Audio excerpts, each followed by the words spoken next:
Alright, let's get started, shall we? Hello everybody and welcome back to Expeditions Viking. Ow. Ow. Ow. Ow. Ow. Today we were doing stuff. Who knows what we were doing exactly?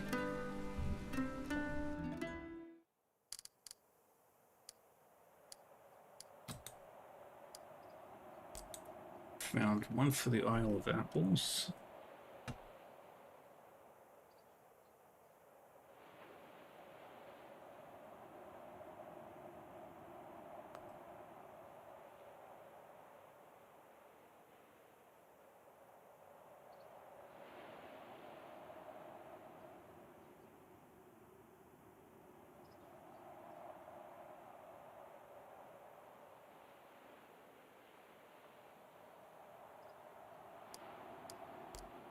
And we've got these as well.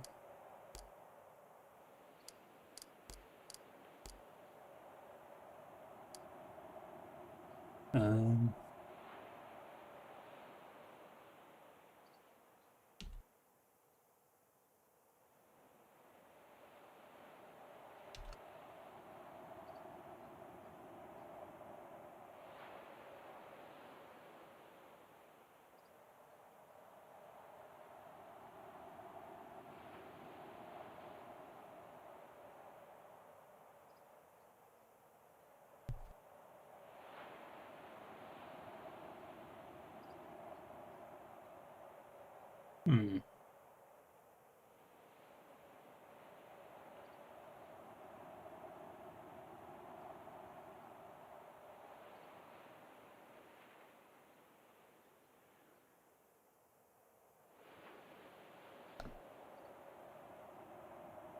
So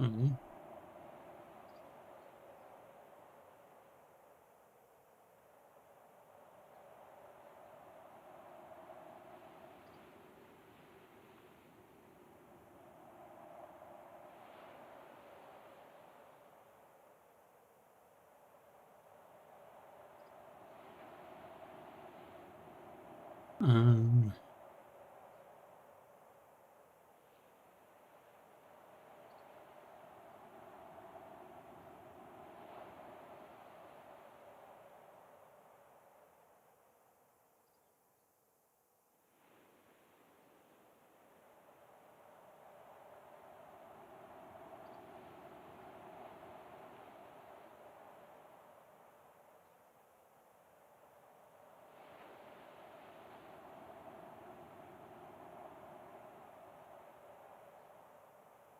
hmm.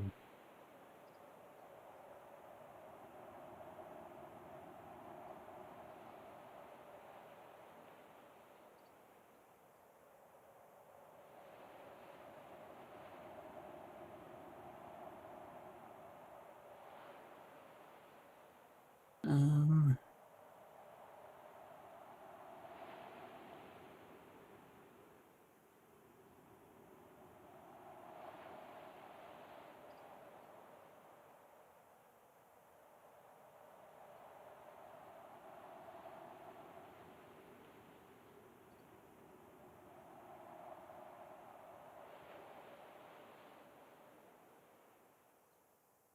okay.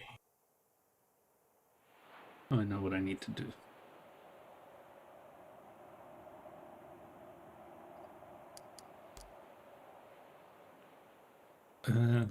We'll do this quest instead for now.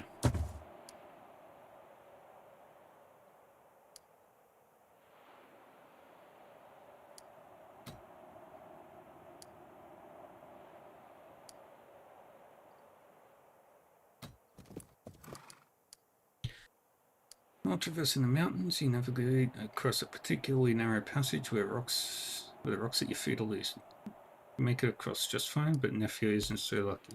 She loses her footing and slides down the cliff, but manages to grab onto a protrusion before falling to her doom. The pack on her back is heavy and is weighing her down.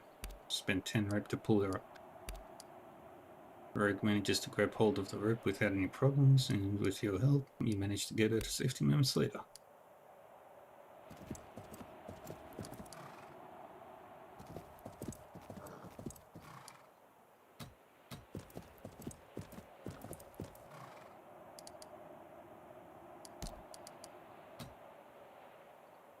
Okay, that's fully upgraded. I can't upgrade anything else except for the banners.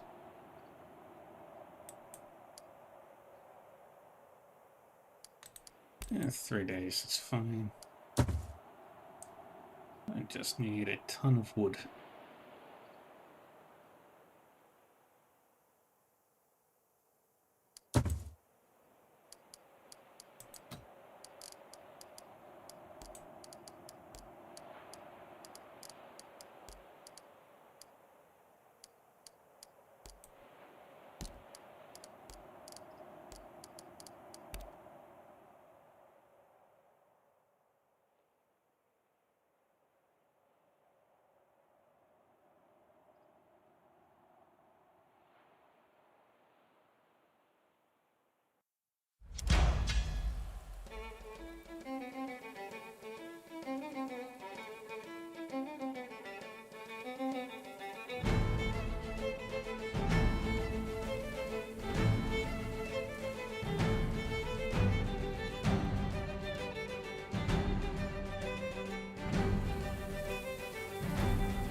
Okay, can't hit you.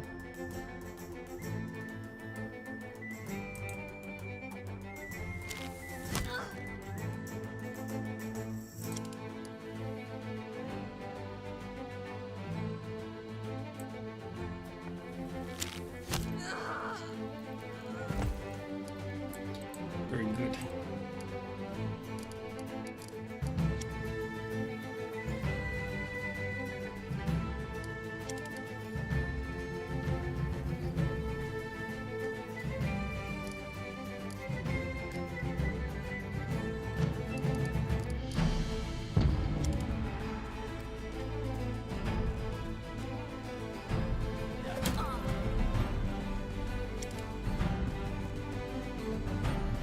Very good.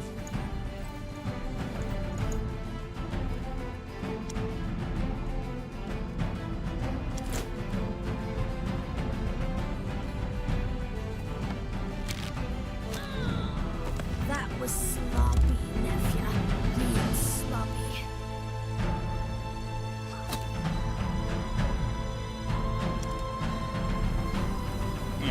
Now we shoot you a bunch of times.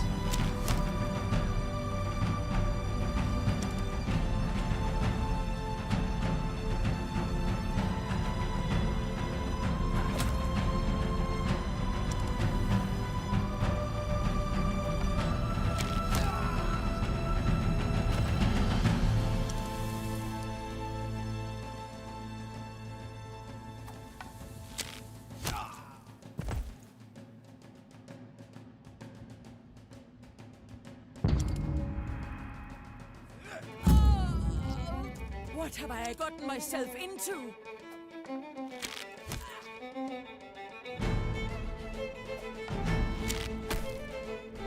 Good.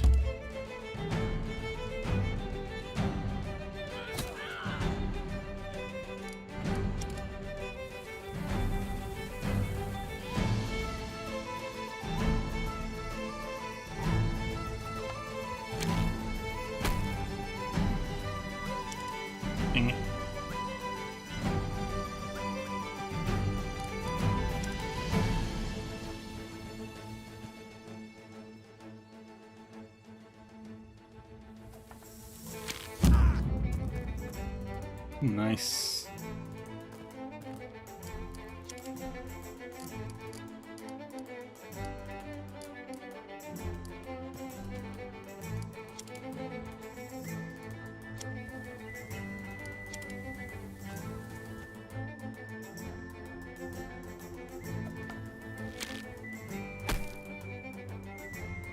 Mm.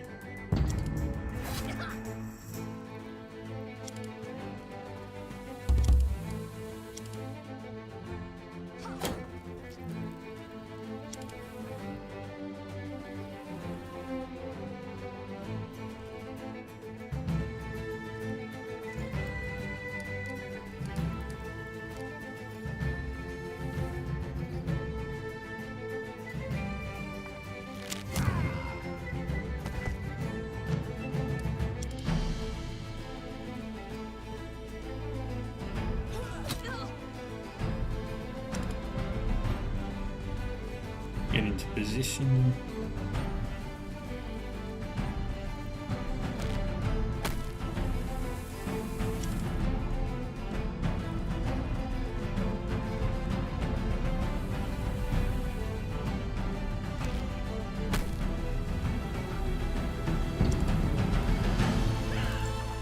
Can't see. What's happening?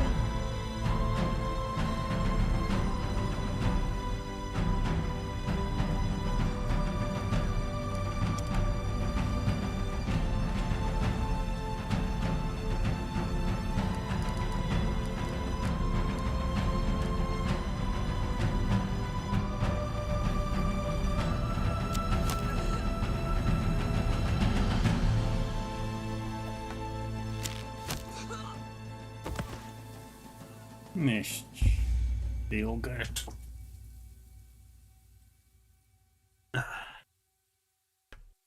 And if you got an injury, which we can fix.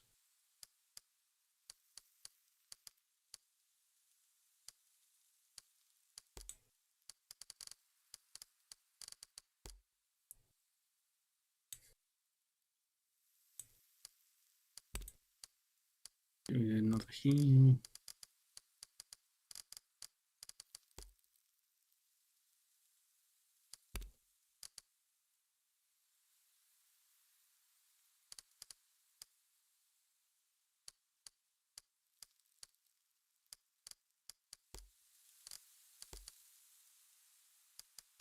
Good. Yeah, nothing to worry about. Shortly before nightfall, lone horseman enters your camp under close scrutiny of your sentries. He's clad as a local, but lightly armed with Norse weapons. Is this the herd of Bersa? It is, and I am she. Who are you? My name is Nana. I come as a messenger on behalf of Jarl Ragnhild the White. You have found your woman. What is this message? You are requested to return to Orkney and meet the Jarl's bannerman at Skallagrimma. Your progress has not gone unnoticed, and Skallagrimma has come to extend an offer. And what kind of offer might that be? I have not been entrusted with that information, but I have been assured that you will like it. Thank you for your service, Nana. Please make rest in our camp for the night. She swings herself elegantly off the horse and begins to pull it toward the place where the rest of your horses are tied up. She looks tired. Thank you for your hospitality on the Dane. I will depart again before daybreak.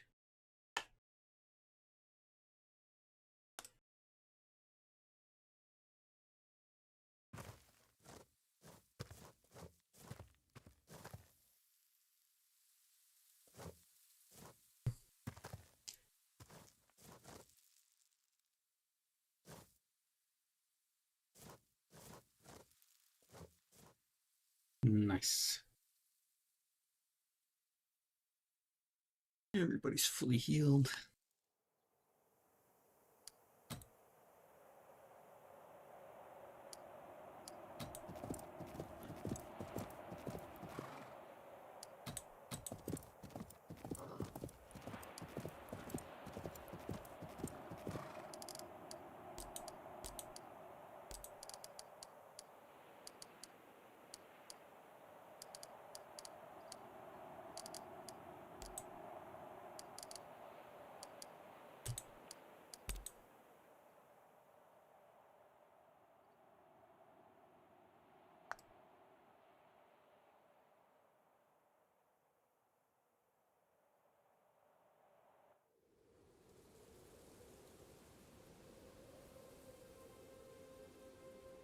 Okay.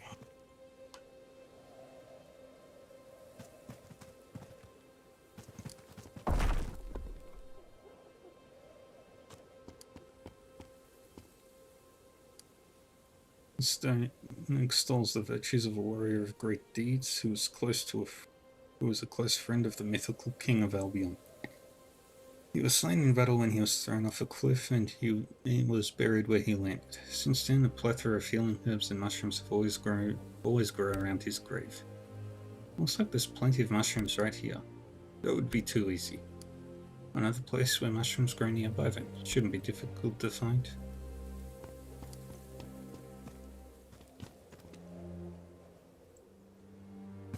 Ugh, that smell of burnt flesh. I think it may never go away.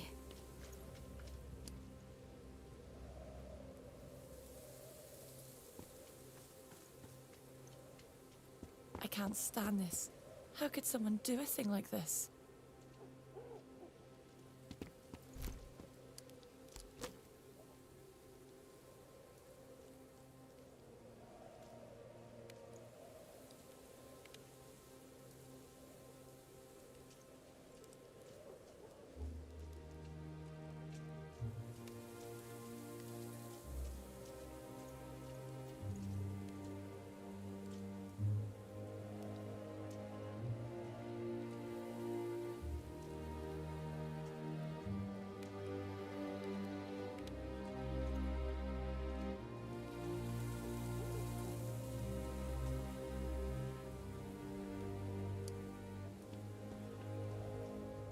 Okay, so let's go this way first.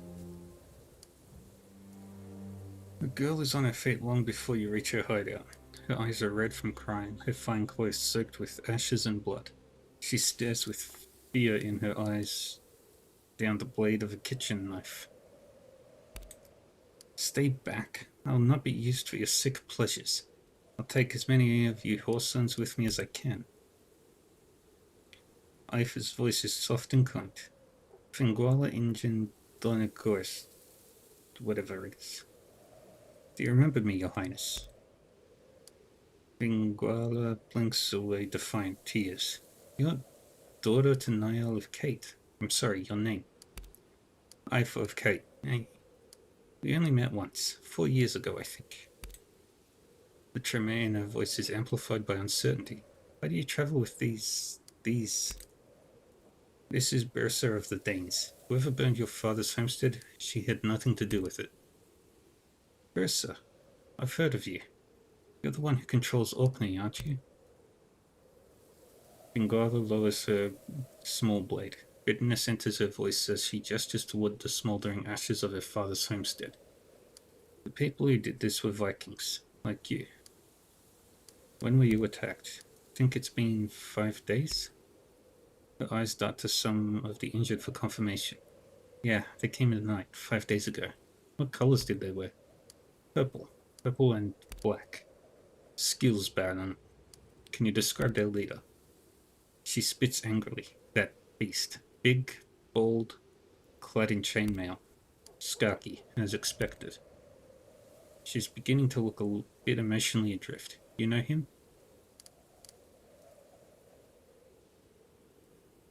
We know him, unfortunately. He took everything. Father made me run. He made me hide. But even if I hadn't, there's nothing I could have done. We weren't prepared. Where is Don Goyd? We took him, north. Bressel knows where. One of the wounded warriors struggles to stand. He wears the scars of many battles on his face and chest. He has recently added a fresh chest wound to his collection. I am the princess's personal guard. At her command, I followed the Vikings who took her father. We've made camp a day's travel north, in a cove along the cliffs near Loch Horn. They hold the king in a small cave at in the base of the cliffs. As you can see, they found me. I was lucky to get away with my life. How many are there? I saw 8 Vikings and a dozen Picts. The Picts are poorly armed, but the Vikings are equipped for war. There were Picts among the attackers? The Vikings sacked their homestead alone, but they travel with Picts. One of the clans most fervently opposed to Constantine's rule. and most in favour of Conall MacTague. Conall MacTague is dead. His eyebrows jump in surprise. Ah, Green finally got the old dog, did she? Good for her. But if I hadn't heard of it, people who hate these Viking bastards haven't either. They fight for him still.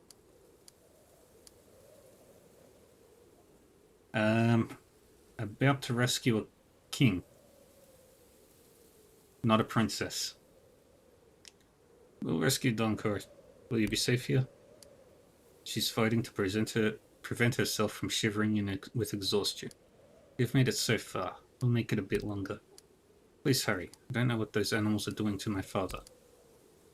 The wounded bodyguard raises his hand weakly.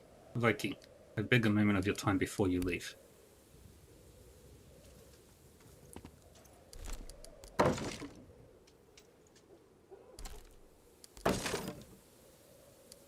Russell's round cheeks and broad shoulders are evidence of strong health, but his wound has cast a sickly pallor over his skin.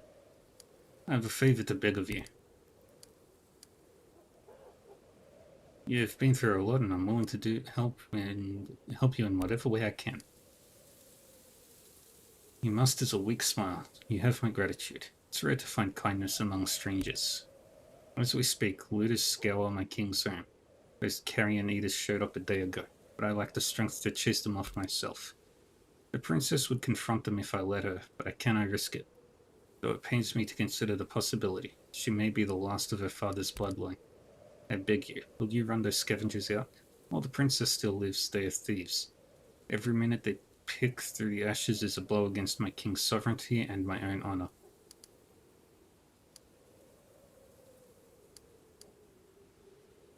I've been itching for another fight. Yeah.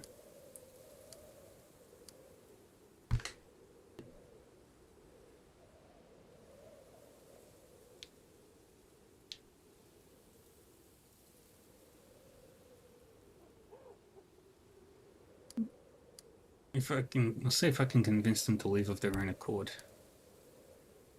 He reaches out and squeezes your arm. Thank you, Viking. I hope these scavengers have some decency after all. Let's do this quest. It's right here.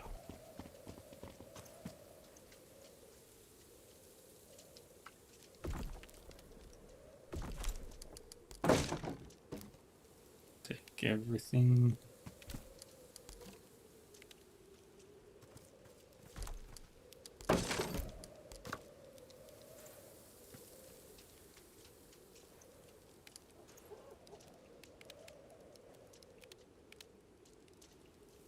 A burly man watches you through narrowed eyes. Around him, a small group of people are picking through the ashes.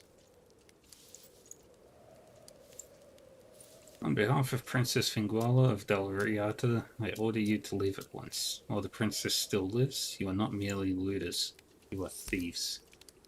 Princess lives? How can I know you're telling the truth? The other looters are glancing at the big man. He grunts contemplatively. I can tell you're a reasonable sort. How about a deal, It's been a lean spring for my family. We can't leave here empty-handed. We've never received any help from Donkor. I figure they owe us.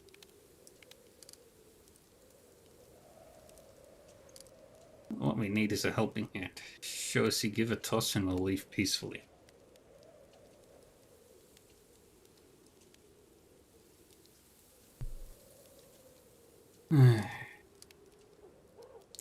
I need my money, so I gave you a chance to leave peacefully.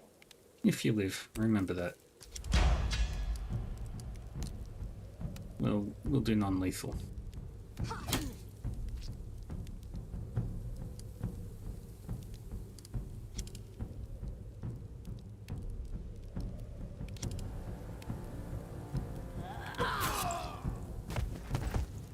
Good.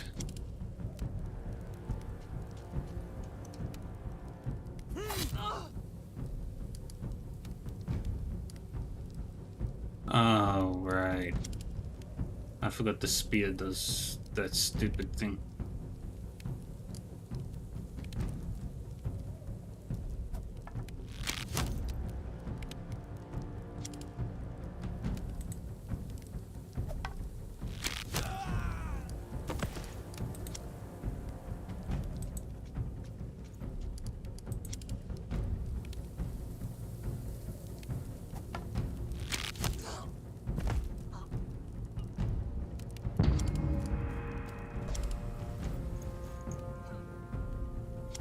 Hmm. 2 left.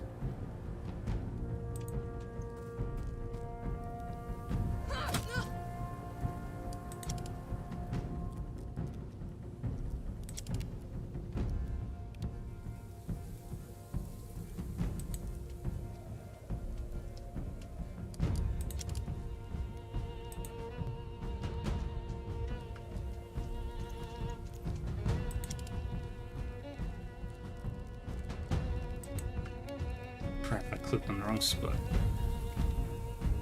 Or not.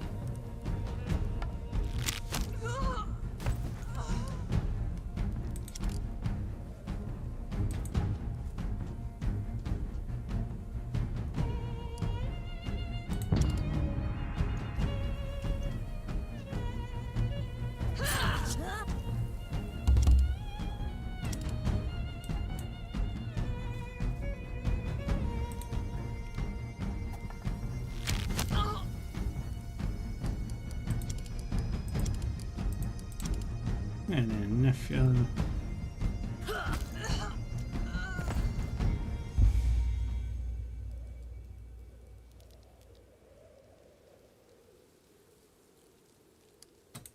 Kettle just took a puncture wound.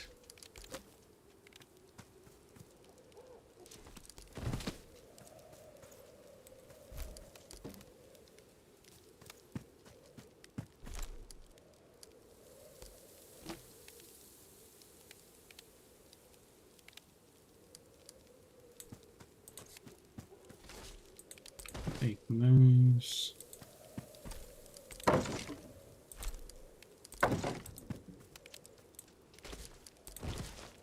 Need more wood.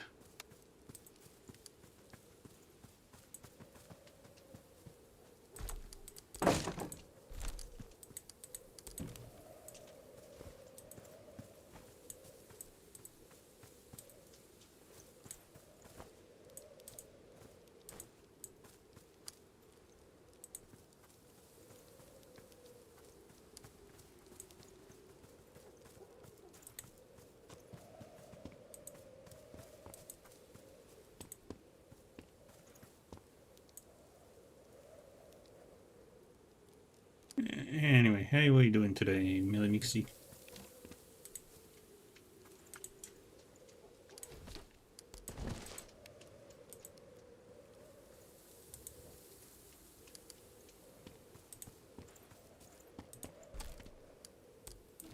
Got it.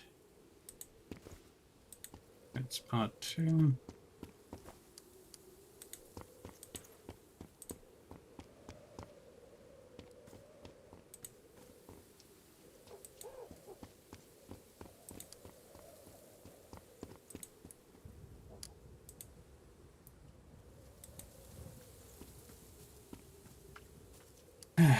What news? The looters are gone. He sighs wearily and then sinks back to his feet. Good riddance. Please accept my sword as token of my gratitude. I'm sure it's not much compared to your own fine steel, but it's all I have left. All my possessions were lost in the fire. Perhaps you can sell it as salvage. Let's see what his sword is like compared to his current sword. It is by and large far better than everything else. But my word, it does have armor piercing.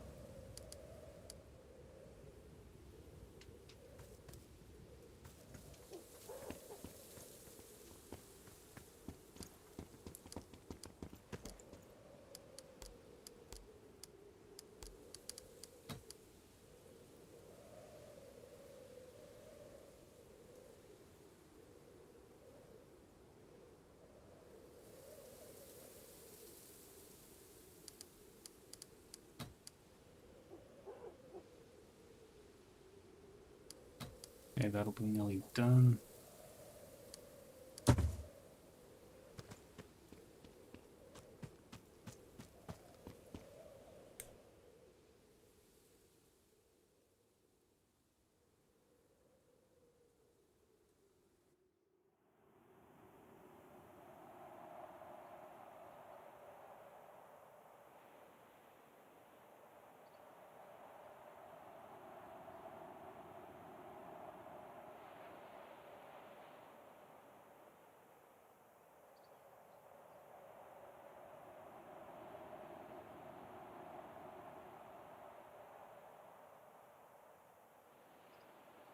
Okay. So I need to go all the way up there.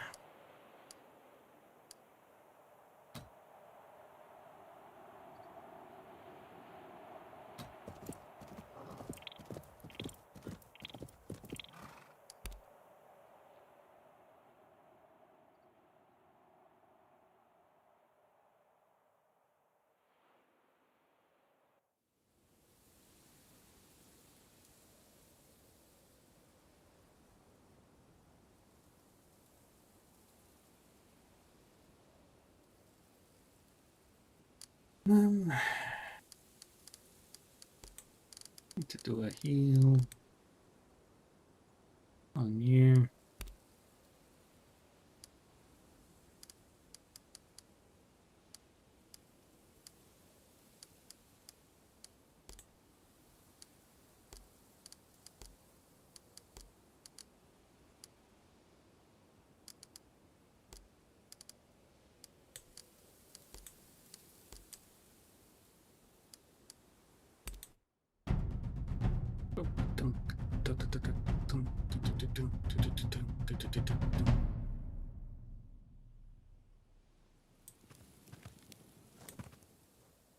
Everybody's eating.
Okay.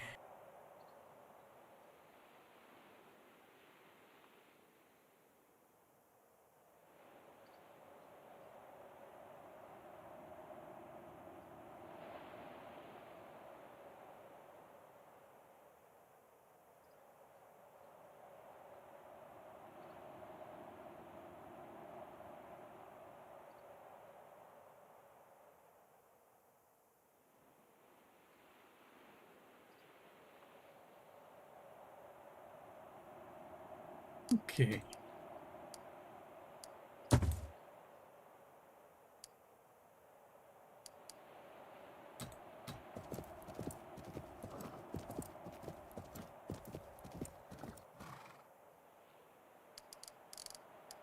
Thank you.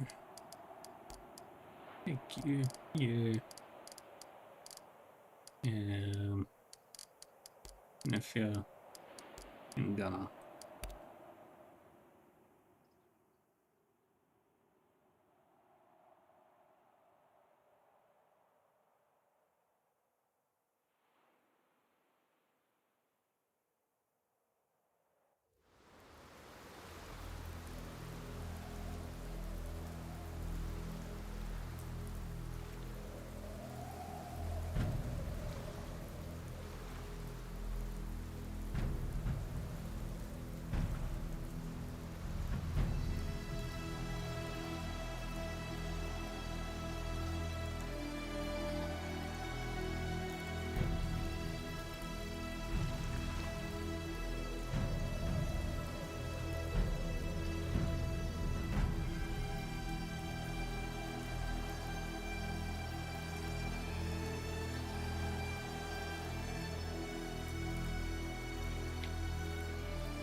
Some herbs.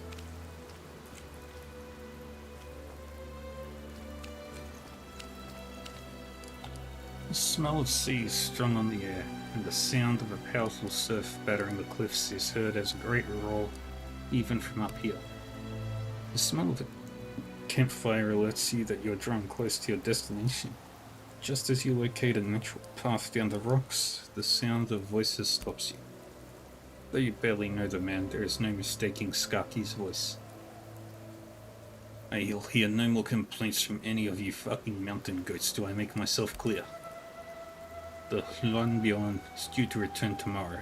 Then you can have all the sleep you want while we sail. Till then, you stand where I tell you to. Where I tell you, and keep your fucking mouths shut.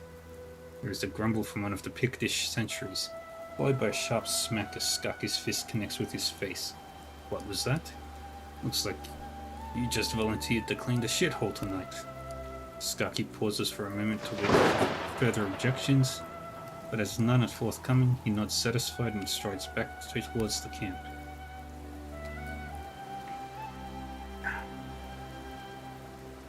Our slave chuckles darkly.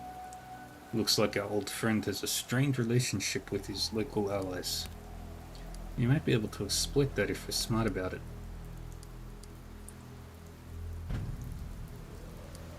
And if you're... I'm almost looking forward to killing that honorless piece of shit. We'll take out the sentries from a distance before we close in.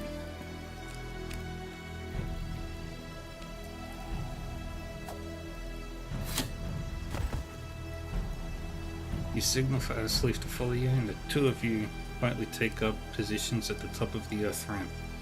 You aim together and loose simultaneously. Both your targets drop without a sound.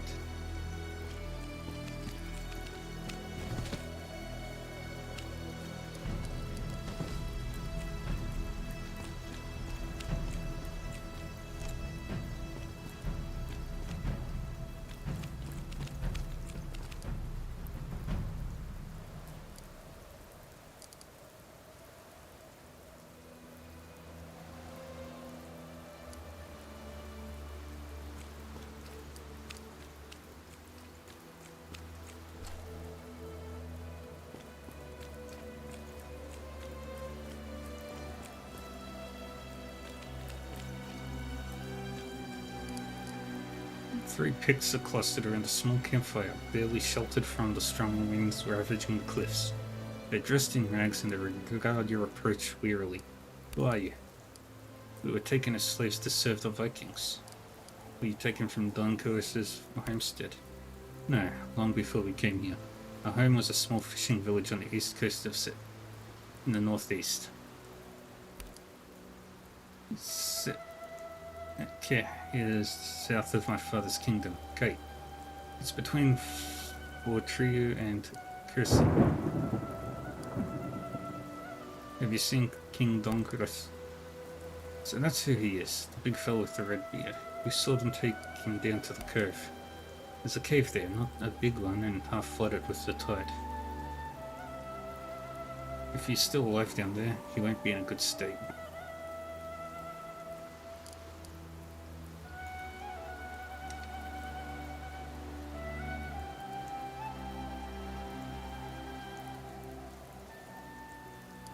We're about to attack the camp. Leave quickly.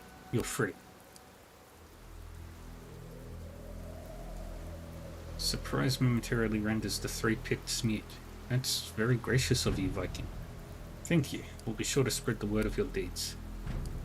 Unleash hell upon those bastards. They deserve the worst you can do.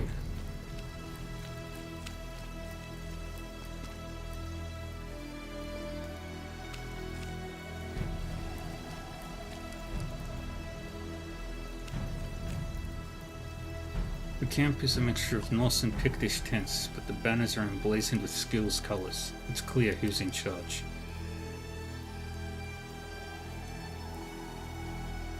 You count 2 Picts and 3 Vikings. Since he took out the sentries, you still have the element of surprise.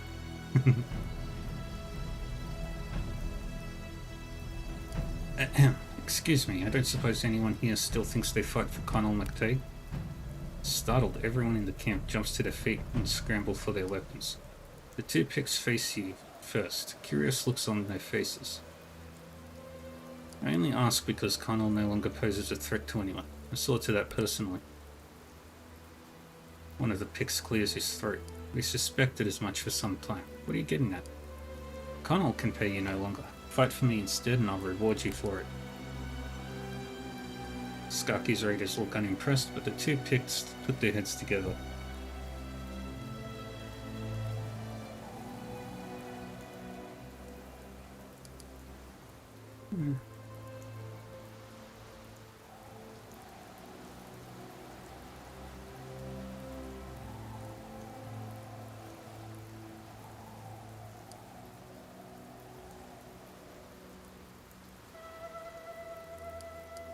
$12 to each to both of you. I'll take that. You got yourselves a deal.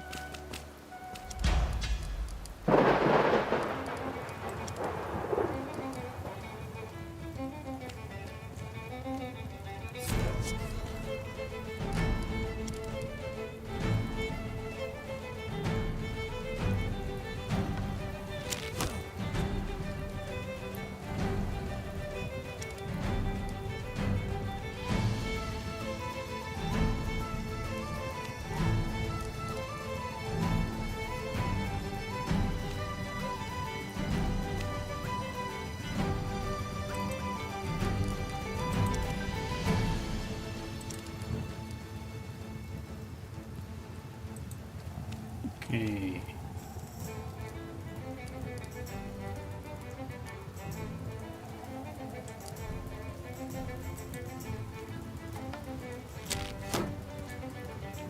Okay, that didn't do anything. Gunnar.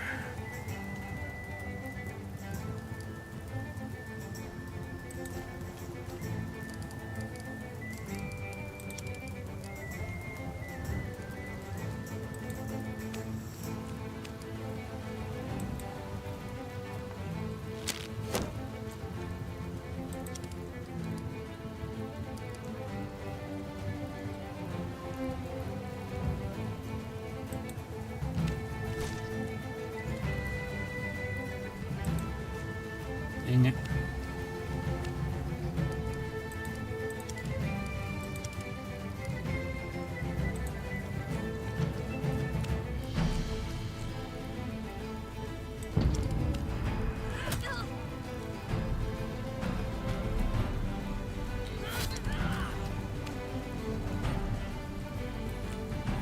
Alrighty.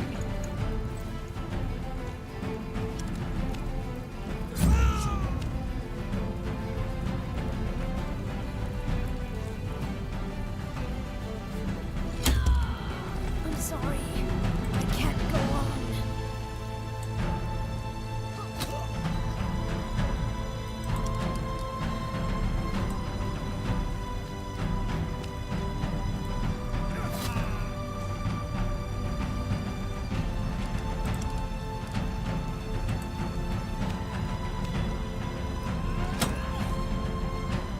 Good.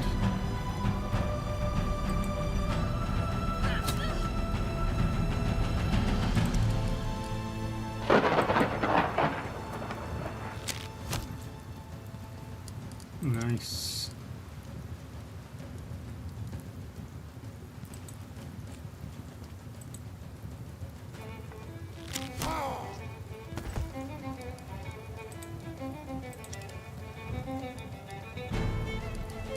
Um,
There it goes.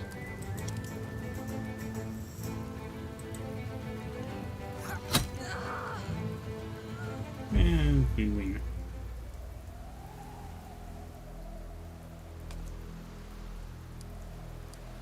Nobody got hurt.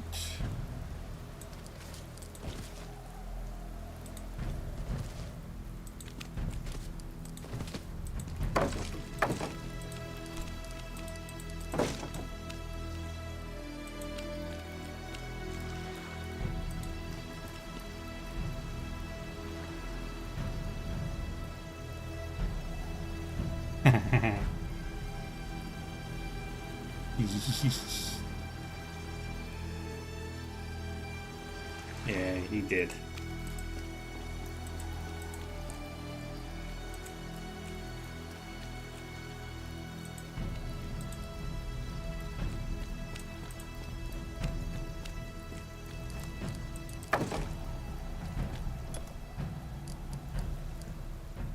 Grab all that.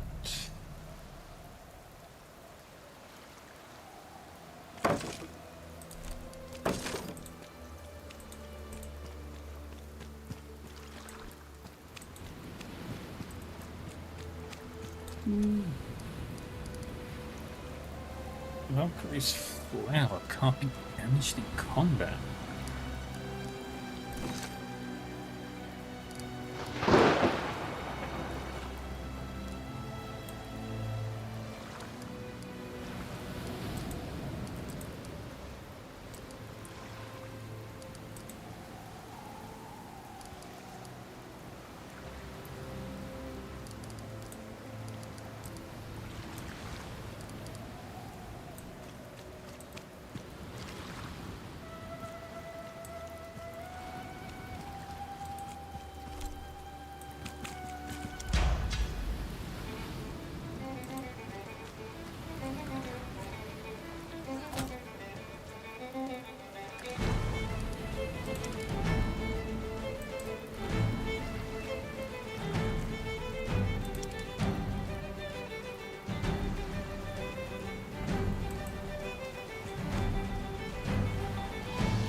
And she's down.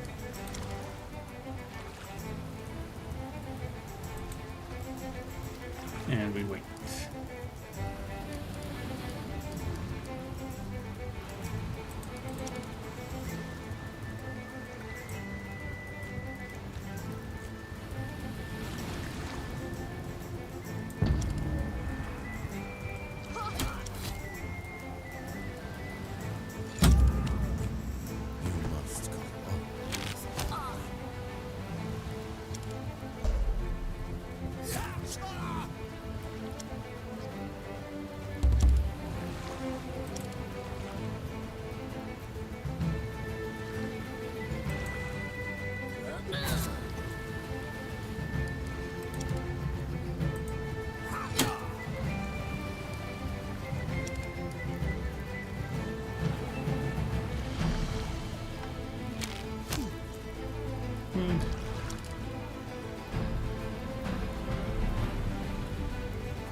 There we go.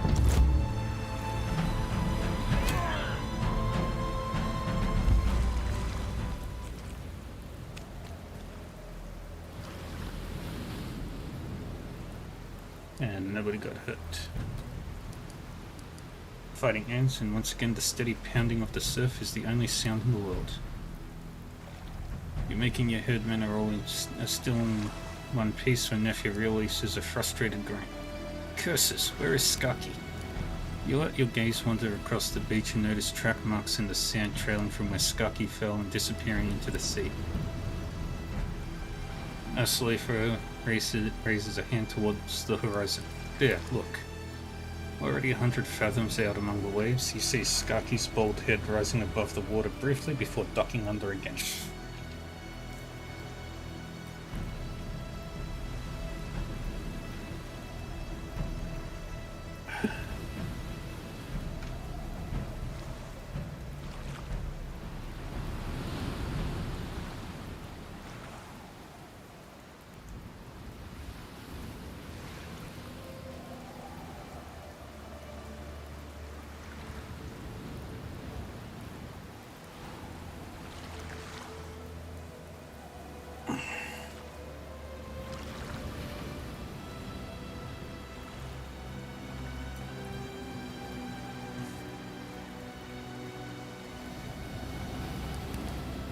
Aslefa's night voice carries notes of admiration. The mad bastard. Bold move, but we'll get him next time. He's not swimming all the way back to Jutland.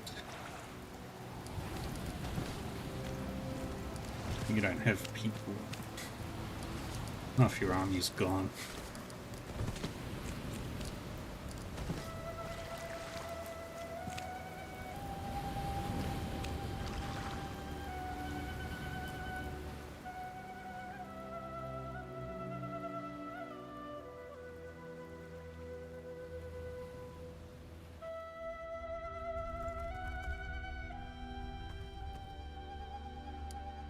From the look of him, you can tell King Dawkins of Dalriata has not been treated with the respect deserving of a captured region.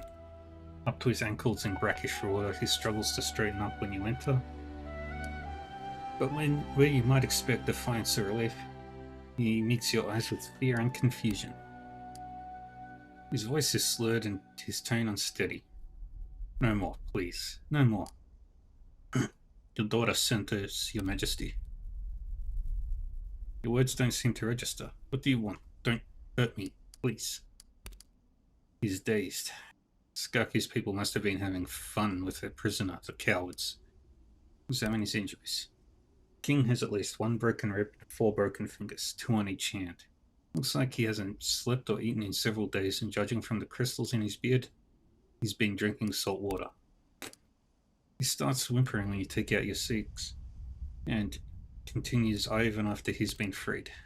Vera finds an old pelt in the corner to wrap him in, and he seems to calm down slowly. Looks like he can still walk.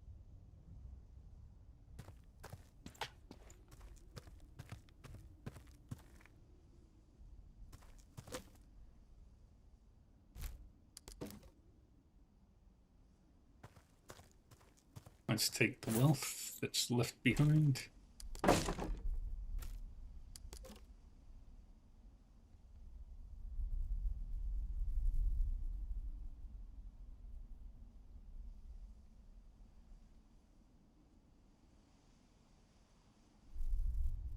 Boop, boop, boop, boop, boop, boop.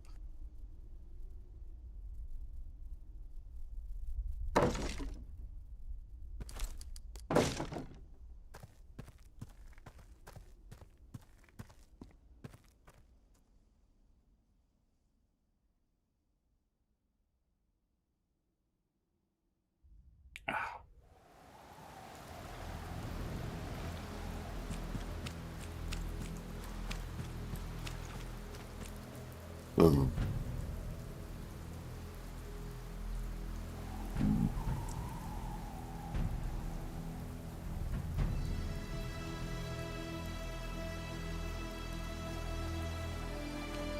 There we go.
And we rest.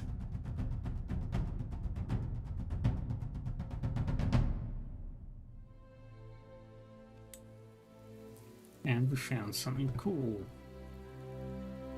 What did we find?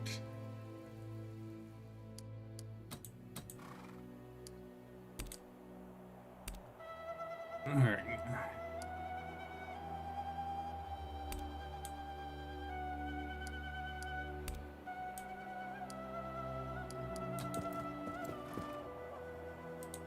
Got some wood. More wood. Can't upgrade anything yet. Need more hides.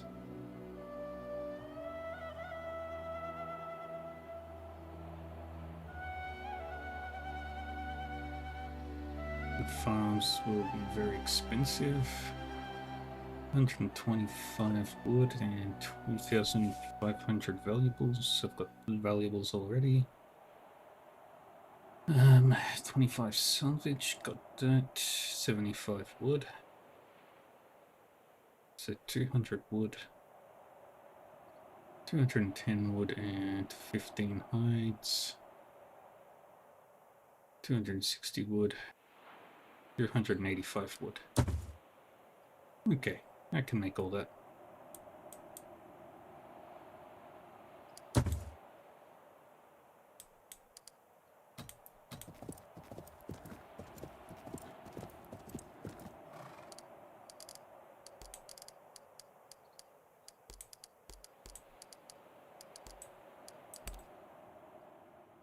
My 18.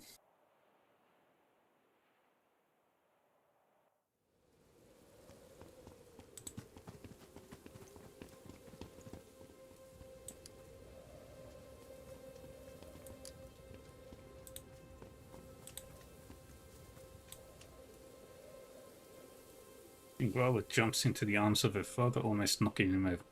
King's been silent all the way here, but when he sees his daughter, life returns to his eyes, quickly followed by tears. Finny, I'm so glad you're safe.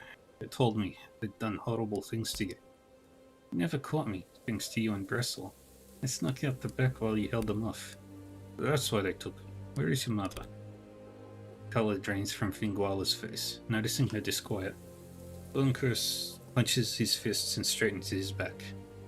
The princess gently pulls him away and the tearful conversation follows in hushed tones. When they're more or less done consoling each other, Donkos returns to you with red-eyed Finguala a few steps behind. I thank the Lord for keeping my daughter safe and sending you to help. But you both accompany us to Perth. Donkos' eyes grow hard, and for a moment you can clearly see the monarch in him. Nay, I've pressing matters to attend to here. We must go to Bear and inform him that we're still alive. Does Dresden know what happened here? I sent Enid 2 days ago. It's anyone's guess why no one came to our aid. A shadow settles over Donkos' face, and we should go with Bear to find out. Donkos turns back to you. As you can see, we have many things to sort out here. This attack raised some questions about allegiances. Rest assured, it's nothing that will jeopardize our arrangement with Konstantin. You'll trust us with your daughter then. You saved my father. You've earned our trust. You've earned more than that. If my estate were not burnt to the ground, I'd shower you in treasure, Viking. As it stands, I must defer payment. When you and my daughter reach Perth, you might find my niece Mel Ferbal. She sells products of our lands by the river. She'll reward you for our great deeds. Or for your great deeds. I appreciate that. We'll seek her out. Donkos pulls his daughter into a tight hug. Something, my princess. I'll follow in time for the wedding. Now we got Finguala in the herd.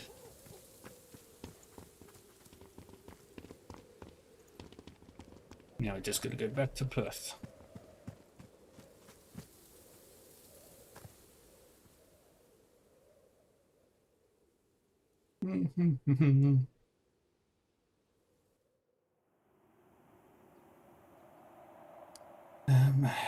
So we'll go to that campsite.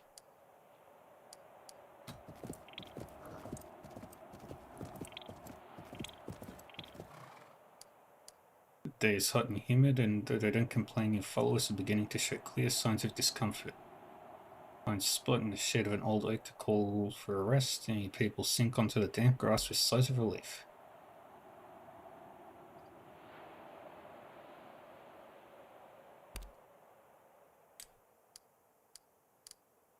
Are you well? Where did it get you? Stung my back. Shit, it hurts.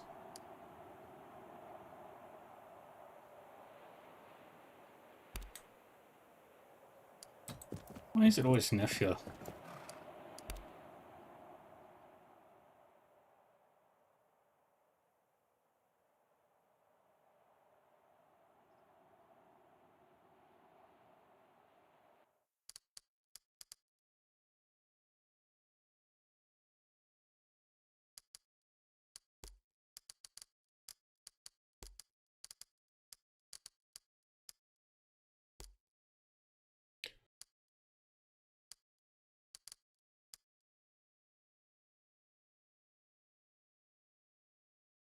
Everyone else loves me except for him.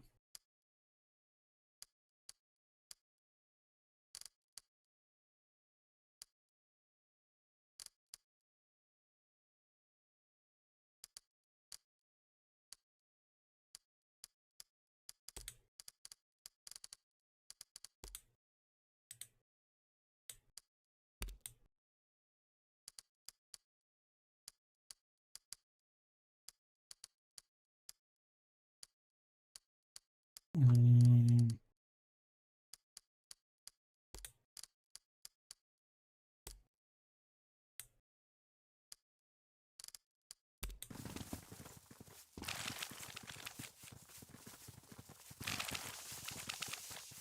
And good. Give us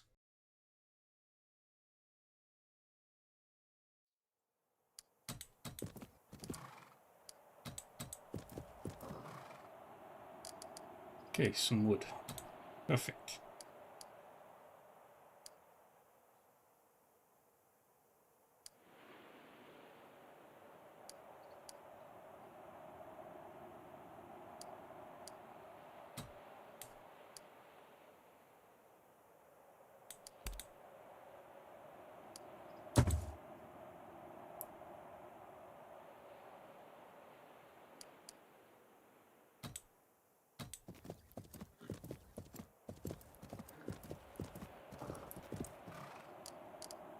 You, you. You and Pinguala.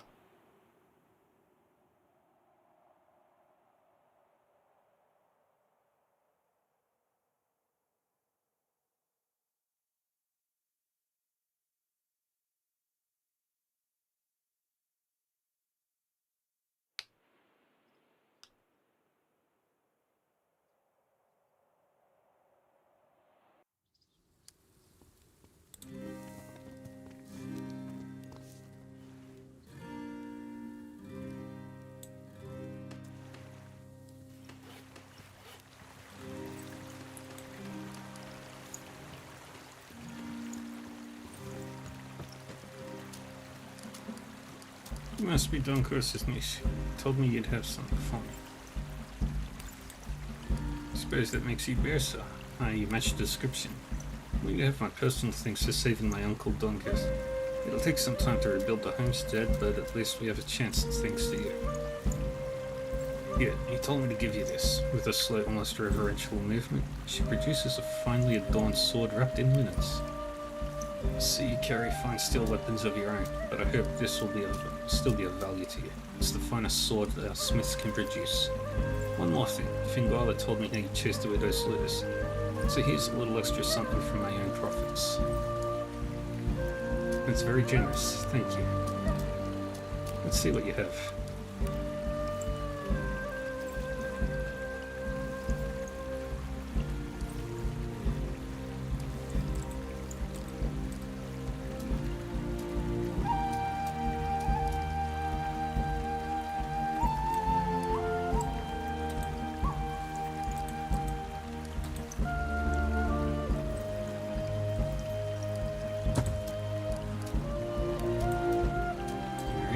Bay.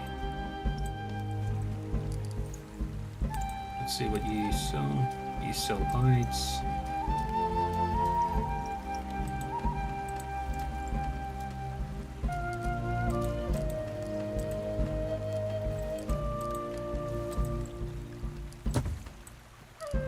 Some other time. Okay. 25 wood. 35. 85. 110. 185. 235. So I'm just a little short on the wood.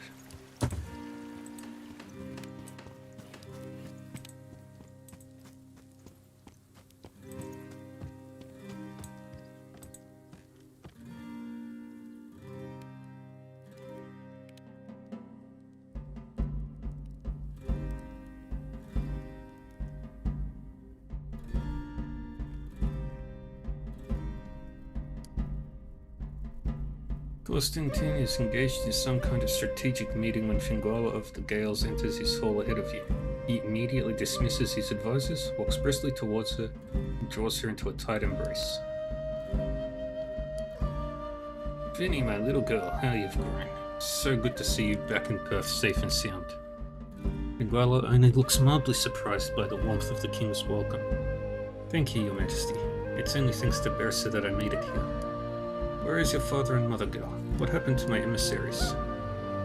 Finguala's eyes focus on something distant. She looks suddenly very young.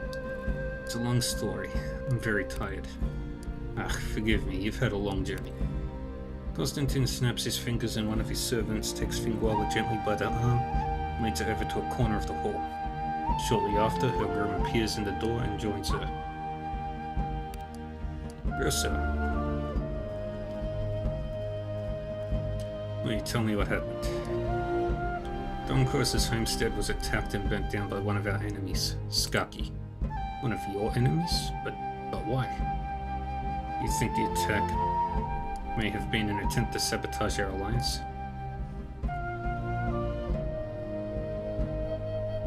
Skaki was working with Connell before we got to him. Seems like Skill may have attempted a similar alliance, but he chose the wrong king to support. Damn right he did. And it seems I should count myself lucky to be working with you instead of your rival. This man, Skaki, is he dead then? He escaped. Constantine strokes his beard pensively. Then we must be on our guard. He may get another chance to strike at us. Constantine motions to a servant who promptly brings out another platter filled with treasure. I want you to have this. You've all but secured my ring. Finguala will marry Don Nal soon. The wedding will take place in this very hall and you'll be guests of honor. That's a great honor, Your Majesty. Of course. Now if you'll excuse me, there's much left to organize still. Constantine turns back to his advisors and your herd gathers itself by the door. Nephew looks pleased. So this is it. It seems Constantine considers us his allies. I can't see how he could ask more of us after this. Allies? What happened to carving out a piece of this land for ourselves? We have what we need, don't we? A strong ally among the Britons, who we can rely upon to apply political pressure at the Althing. It doesn't matter how strong our allies are when they are without influence among the Norse. We ought to plan a full invasion from Orkney and take Northumbria and Pictavia for ourselves. Nephew snorts condescendingly. What hope do we have of beating these nations? Even with 1,000 people under our command, we could not take it and hold 2 kingdoms. Then we play the Picts and Northumbrians out against each other. Let them wear each other down and tip the scales so that our allies win. Just as they think their victory is secured, we strike at them when they are weak. Let's maybe not have this discussion within earshot of His Majesty. Asleaf and Nephew exchange sheepish glances. They say nothing more.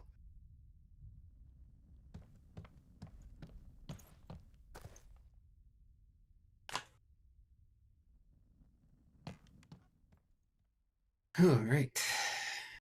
So that's that done.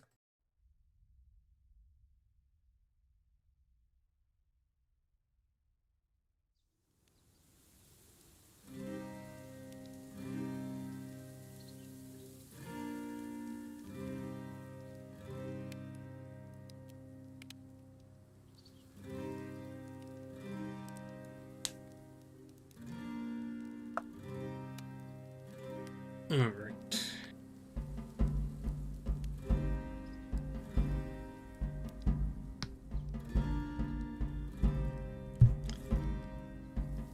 Now, what's my relationships?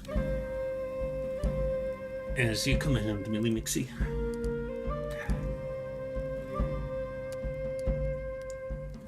Okay. Pits. Not particularly friendly with us, but they tolerate us. Gales love me.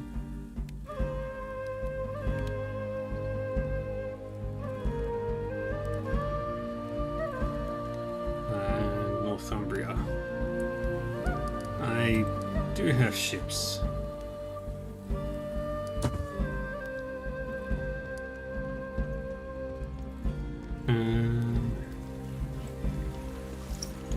Quests. Still want to do that.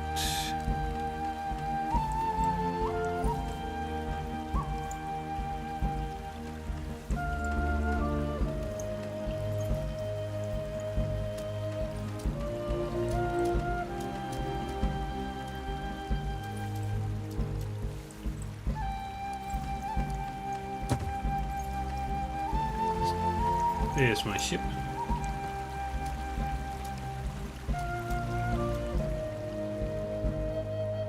And I was sailing to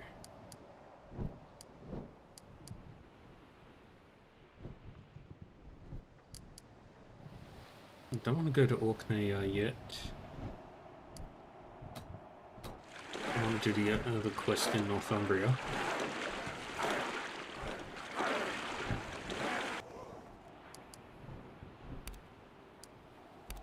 Alright.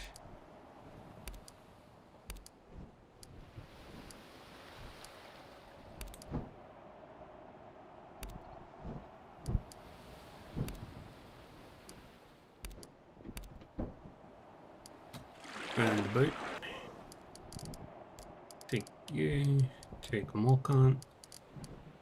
Houseleaf, Vera, and Nefia. I have my ship, it's called the Reaver.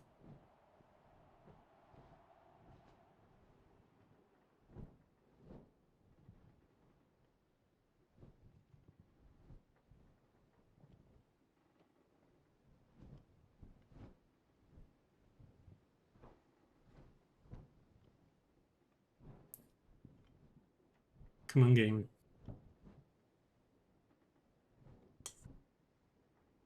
Yeah, I did. It's called the Reaver. But I should have just called it Reaver because sometimes they'll say and Ah, Eoforwick, my second home in a sense. The smells of the food down Market Street always make me salivate. the yeah, when they call it and they say it's like this is the Viking ship, the Reaver. But something they'll say, oh no, this is the Viking. Look over there. That ship is the Reaver.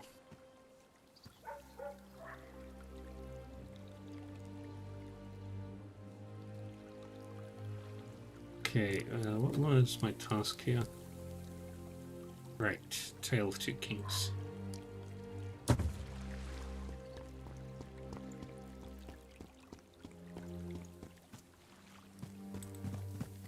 Dawnless. Dawnless is a good name for a ship.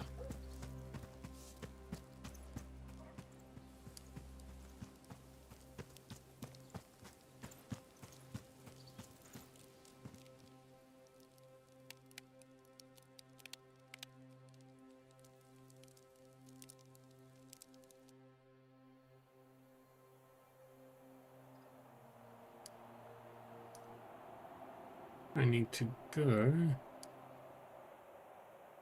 all the way up there.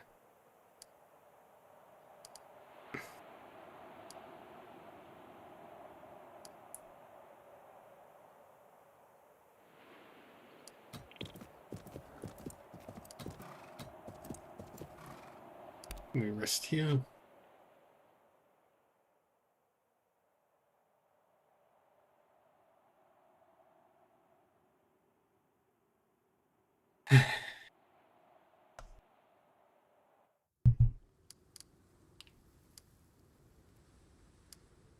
And people are loyal.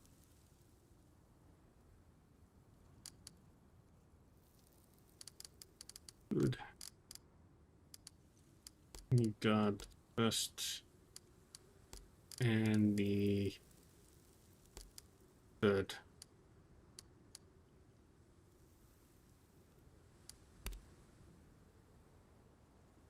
Make the camp.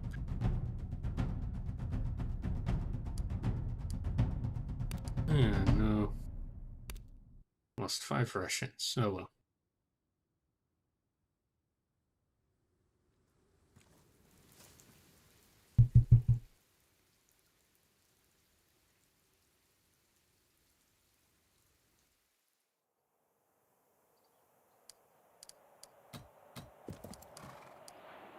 Got a torch and 30 wood. Perfect. 1 day and 12 hours.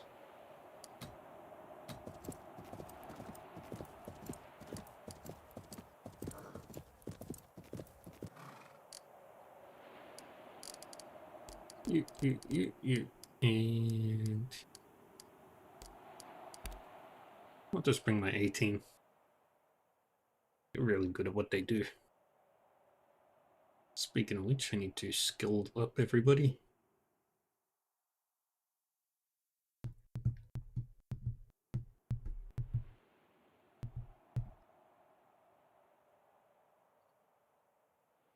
These woods are so beautiful.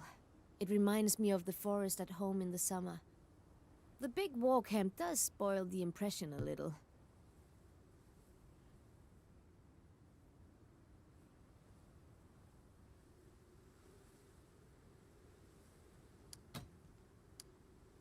I need to get a little bit more power.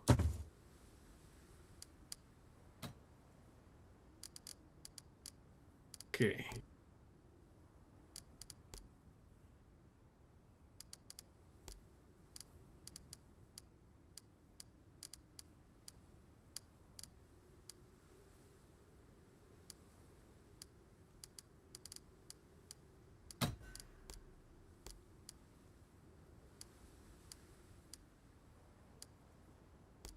Give you this axe.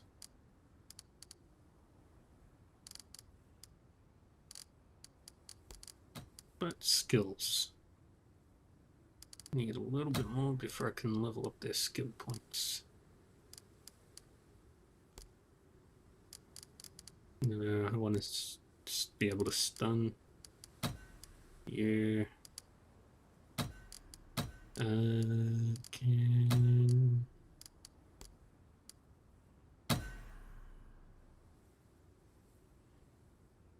increase the chance of cooking.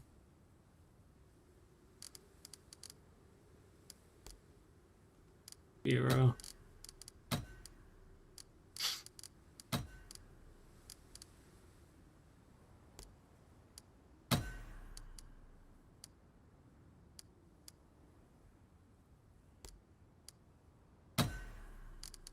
Do those. Haifa. You can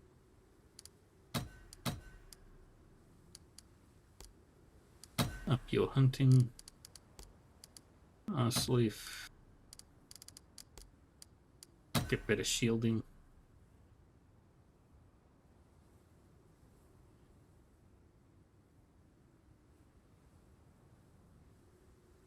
$56 block, 78% block, 73. Nefia. Um,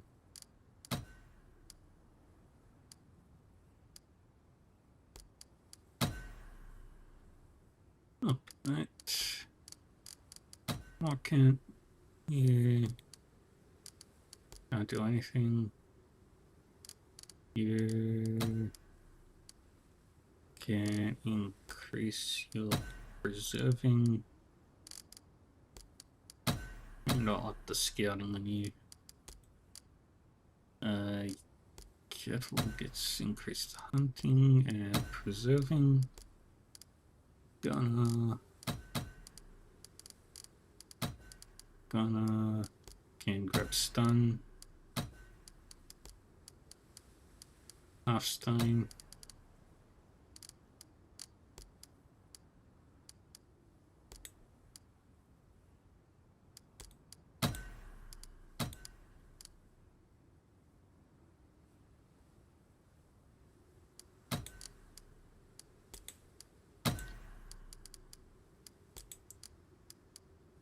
And you can take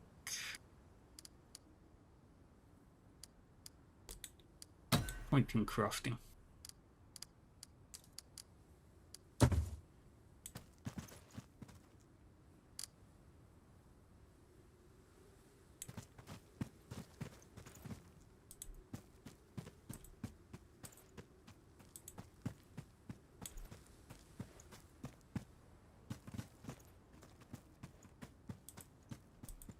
Hello, people.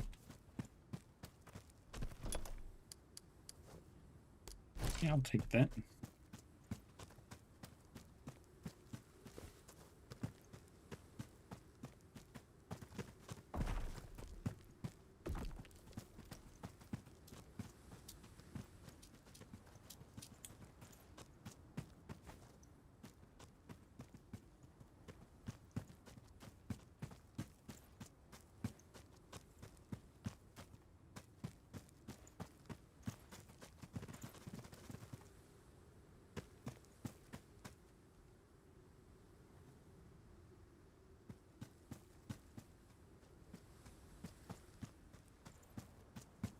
Okay, and that's the way out.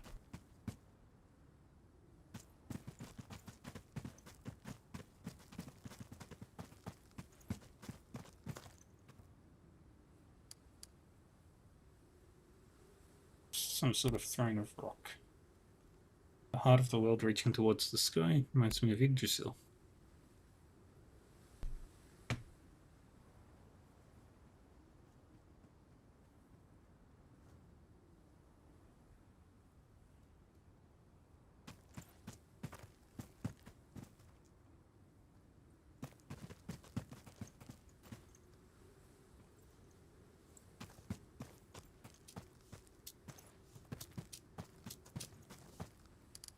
Alt. Declare your name and your intentions. I'm Beerser Scan. I come by invitation of the Elderman Wada. The sentry immediately stands aside to let you pass and bows respectfully. Forgive me, heart, laughed the up. You are expected in the king's tent.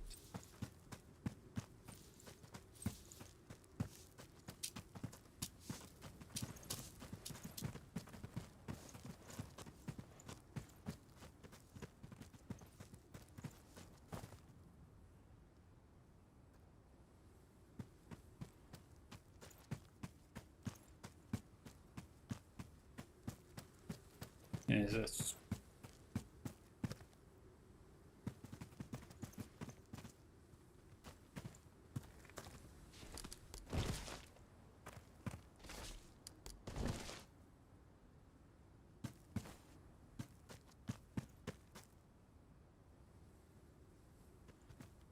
okay, so there's a thing that we're looking for. It'll definitely stand out.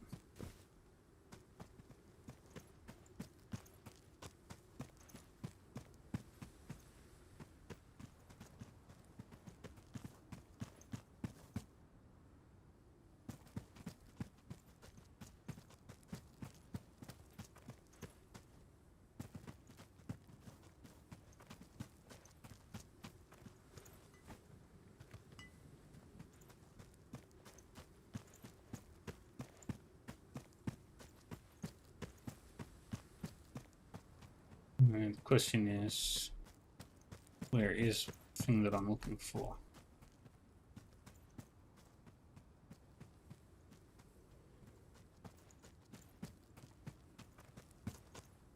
So the clue is something big that's jutting out of the sky.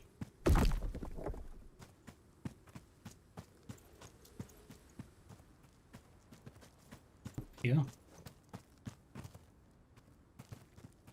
That looks like the thing.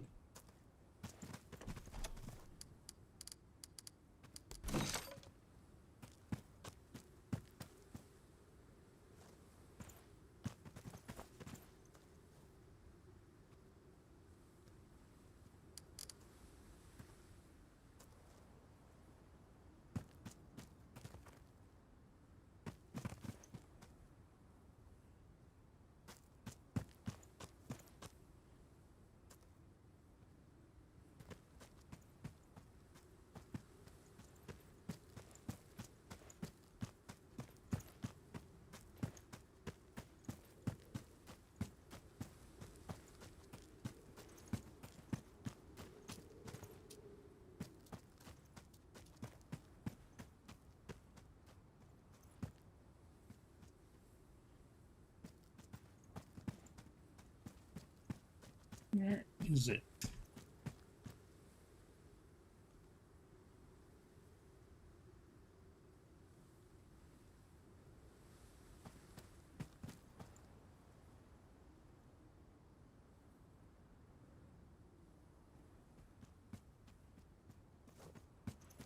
It's gotta be up here.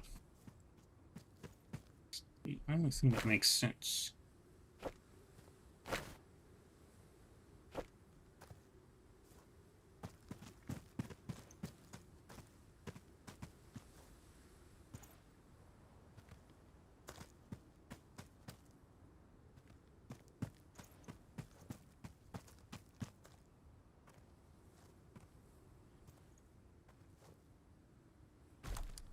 There we go.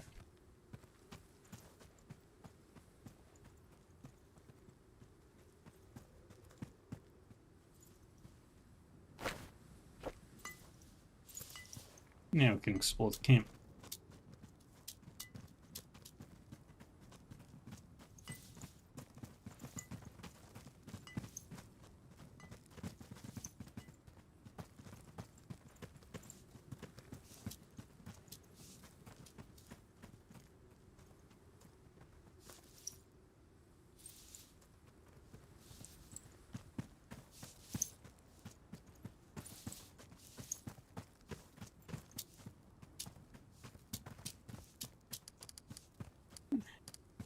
An older woman dressed in warm clothes of traveler stands in front of a tent all stocked with food, herbs, and trinkets.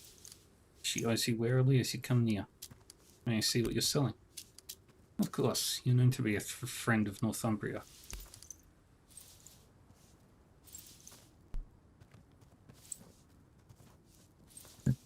Hmm.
Move along.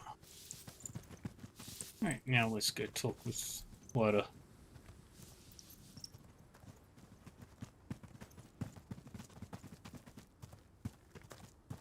Aelthred's tent is filled to the brim with stuff. Trunks and sacks stuffed with furs, weaponry, maps, cutlery, and assorted valuables. tent is empty save for water, who looks no worse for wear since you last saw him. Ah, half-dear Bersa. I'm glad you decided to take me up on my offer. Our former and future king should be with us shortly. May I get you a drink? I'm sure we'll have time for a drink later. Of course. I hope the offer didn't offend. We've had very little contact with your people until now, and I know almost nothing about your culture. Think nothing of it. Most of my people wouldn't hesitate to accept a drink under any circumstances. What I was about to reply when Aelthrid the First strides into the tent, sizes you up with one approving look, and noisily throws his weapons on the table. How was the hunt, your majesty? Fruitless. Our camp seems to have scared off most of the game. But I'm not your king yet, so stop calling me majesty. Yes, your highness. Arthur reaches out and clasps your wrist firmly, an unexpectedly respectful greeting. You must be Bersa of the Danes. Wada told me you made quite the impression at Osred's court. Again, his eyes scan you appraisingly. I was certain he was taking the piss when he told me you're a woman, but here you are. Remarkable. The deposed king pours himself a cup of ale and takes a large swig. Has anyone adequately explained the details of our situation? Not quite. Will you permit me a few questions? I'll tell you as much as I know. You have no qualms about working with non-Christians? Why would I have? Seem like capable people, and I have nothing to lose and everything to gain by enlisting your help. Our collaboration may be a bit politically awkward once we retake the throne, but I'm sure it's nothing we can't sort out when the time comes. How did you lose the throne in the first place? I was 10 years of age when I became king, after my father's usurper, Alred, was driven out of Eorfawik.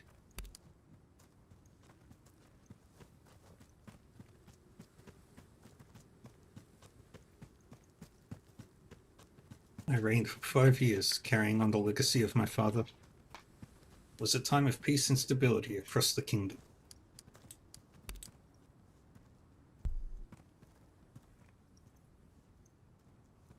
Then, like my father before me, I was deposed at the Utnagamot a decade ago. I won't bore you with the politics, but suffice to say, I was forced into exile. My throne was taken by Elfwald, cousin of Osred, and son of Halred. Elfwald was killed last year, and as you know, Osred now sits on the throne. His reign won't be long. So what will you do once when you've retaken the throne? We'll have to tie up some loose ends first of all, and ensure that everyone falls in line. Then there is the matter of the Picts to attend to.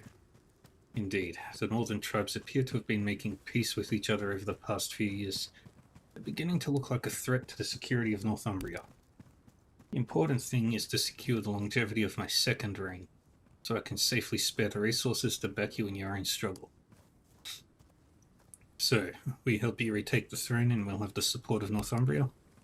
That's the long and short of it. If we act quickly, we can secure a stable power base before harvest, and we'll have plenty of time to help you with your own problems. What's your plan? We need the support of the church. We don't need an outward show of support, but we need to know we can count on the bishop to back me when I take back the throne. We're not going to be much use in that respect. On the contrary, my dear woman, you're exactly what we need to win over Ianbold. Alright, you two go ahead and talk it over. I'm going to check up on the men. I like him. Seems like a good king. Cares about his people. Willing to work with people outside of his comfort zone. And taking advice from others.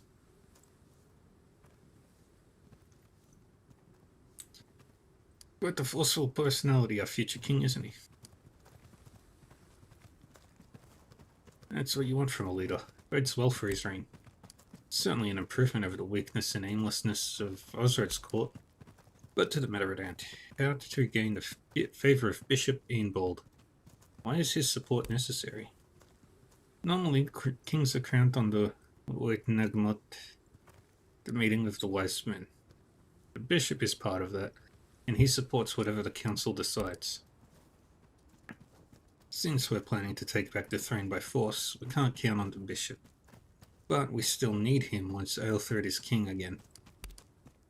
Eanbald was nothing more than pagans converted. If you can make him... if you can make him think we brought you into the fold, so to speak, you'll be impressed indeed. And how might we convince him of that?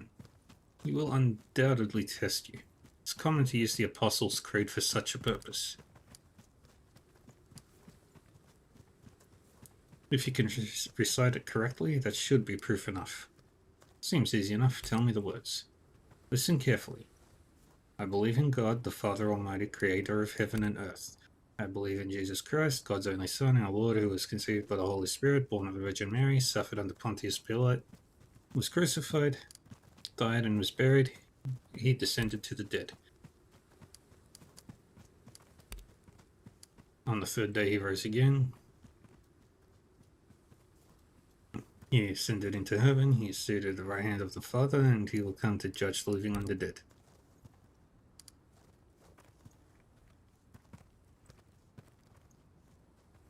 I believe in the Holy Spirit, the Holy Catholic and Apostolic Church, communion of the saints, the forgiveness of sins, the resurrection of the body, and the everlasting and the life everlasting. Amen. Alright, I got it. That's it. Hopefully that'll suffice to convince him. This plan seems very flimsy. Eanbald wants to believe that you've converted. That's the key to all this. Not only is it an affirmation of God's strength, but he wants to support Aelthred. He knows he may not survive the fallout of the coup otherwise. I'll go to Eanbald and see if he'll be convinced. All those who help Aelthred retake the throne will be owed a great debt of gratitude. The Kingdom of Northumbria will be a powerful ally. We'll proceed with our own preparations in the meantime.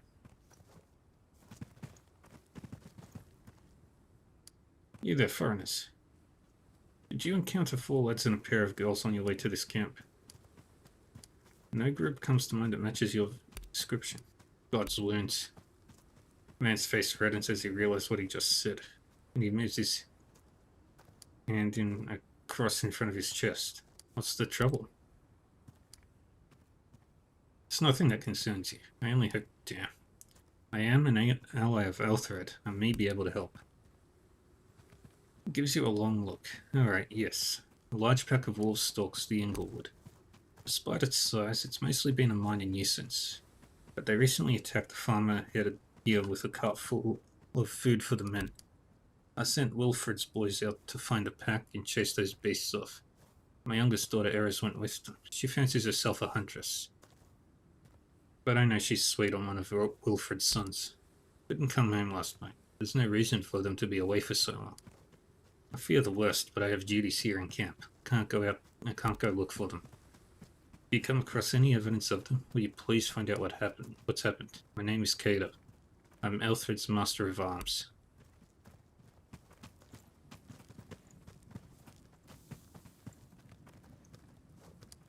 You're those foreign mercenaries waterboarding, aren't you?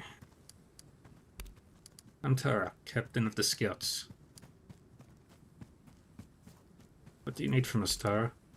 There's a spy in my ranks. I need an outsider's help, and you're the only visitor we've had in weeks who knows which way to hold a weapon. I'll be happy to help you ferret out the spy. Thank you. Glad somebody around here is willing to do some bloody work. Don't know who the spy is, otherwise I would have put a knife through his eye socket already. But I know who his contact is. A slimy snake of a tanner called Willie Broad. He's on his way here with his usual shipment of pelts from the south. On his way, Willie Broad's been past the Orpharek for a little chat with some of Osred's men. What are you asking us to do? Intercept him before he reaches the camp, and make him tell you who he's meeting. I don't care if he survives the question. Then find that damn spy and pretend Osred sent you to buy his information. Once he takes the bait, kill him. Why the deception? Be completely certain. Talk spreads faster among the scouts than among broad farm wives. If we let on that we know about the spy, and it turns out we've got the wrong guy, we'll lose the real spy for sure.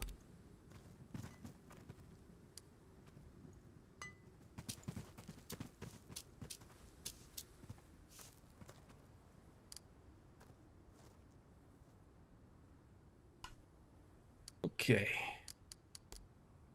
The hunting party. Let's do that quest.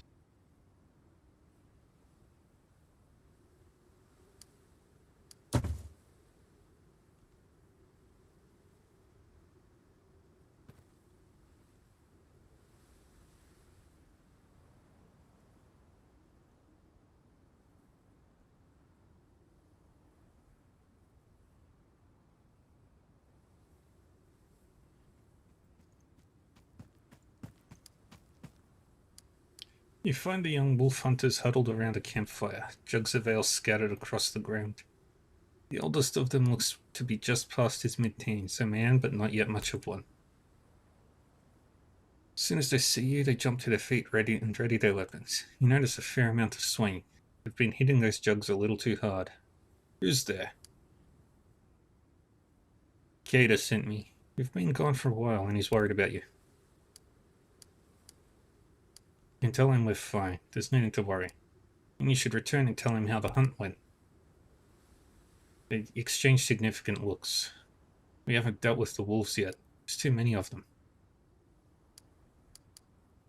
So what? All you need is to chase them off. Yes, great. Except they don't run. We shouted at them, threw some stones. They just growled at us and started circling around. If we deal with them, will you go back to Kata? You do that? Why? No skin off my teeth, it's just wolves.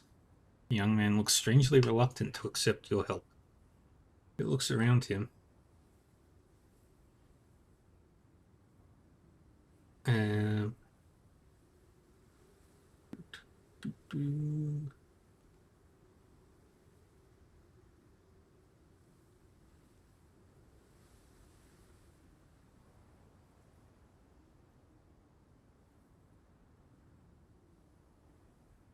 He looks around him, but his companions are of no help. Well, alright, I guess.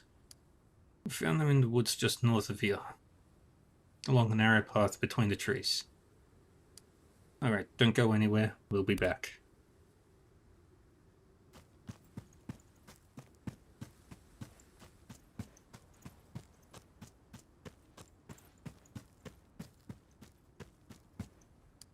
The young woman lies dead among the leaves. Her body has been torn to shreds, her half-eaten entrails spilling out onto the blood-soaked earth. There is no doubt wolves killed her. Adis covers her mouth with her hand. Freya's freckles. Those beasts really did a number on her. Nephew takes a knee next to the corpse, careful not to sit in a pool of intestines. She doesn't look related to any of those kids. Could this be the arms master's daughter? They left her here to die. And the wolves are nowhere to be seen. Long gone, probably. So it was all a diversion. Should head back to their camp and figure out what's going on. It'll be empty. They just wanted us out of there so they could run away with their tails between their legs.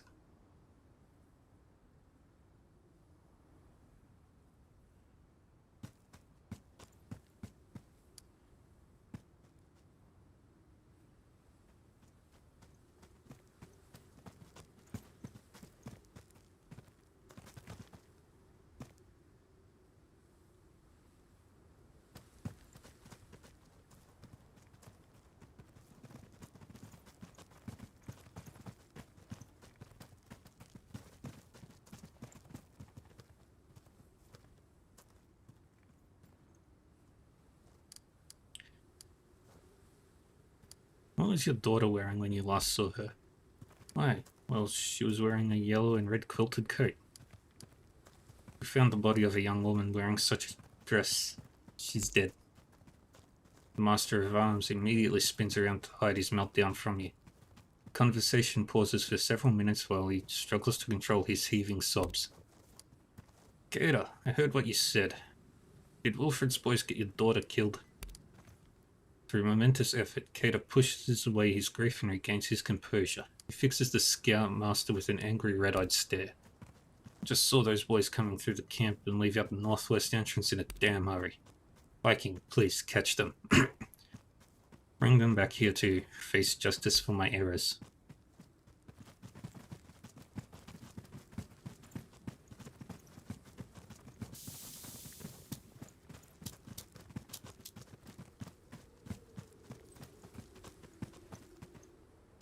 Shit. At their friend's outburst, everyone halts and turns with a start. Just where do you think you're going? It was an accident.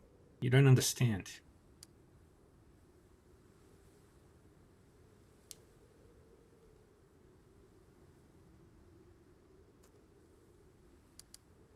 I'm taking you back to Cater.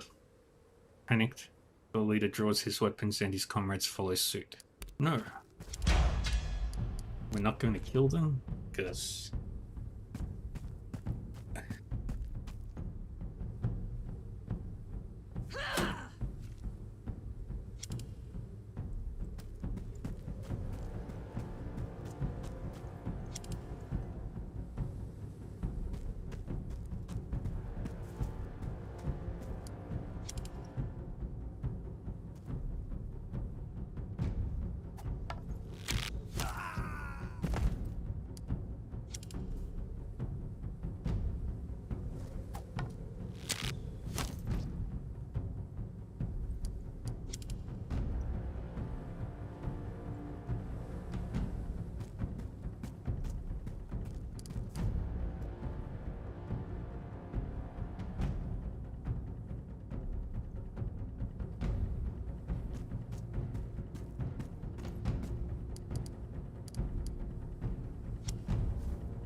And we move closer.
Good.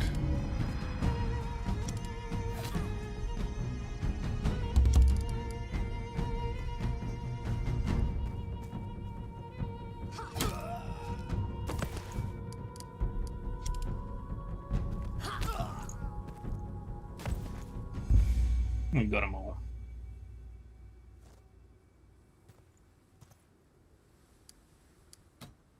Nobody got hurt.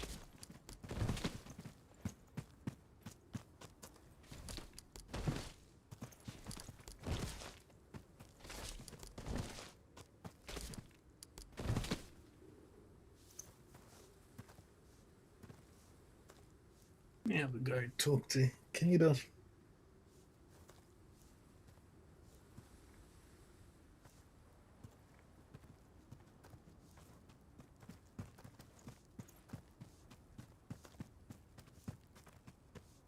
Master of Arms regards you with a guarded look. Did you catch them? They tried to run, but we got them. They're out cold not far outside the palisade. I'll send my apprentice with some of the other men to drag them back here. They'll answer for what they did to my errors. It may seem like a small thing to you, Norsewoman, but you've done a great thing today. Please accept this for your efforts. I had it made for her 16th birthday. I'm keen to be rid of it from now. Now, if you'll be so kind, please leave me to my grief.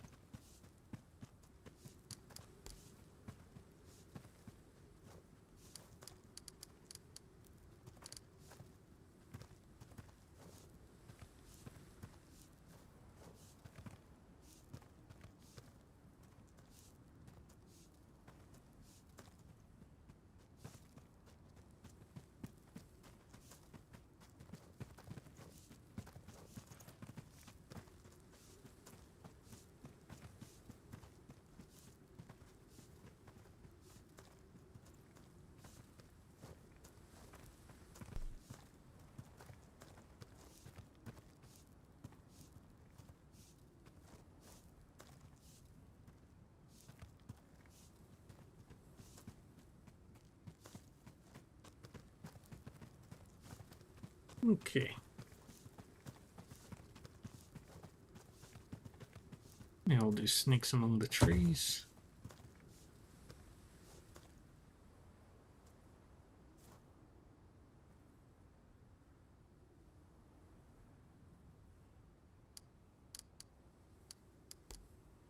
And what's your bow?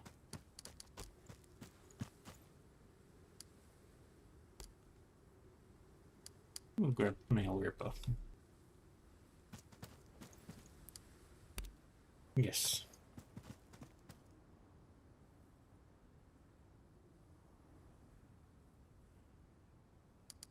A discreet whistle from Vera snaps everyone to attention. A small group of armed people are making their way along the wooded path, escorting a merchant weighed down by heavy bags.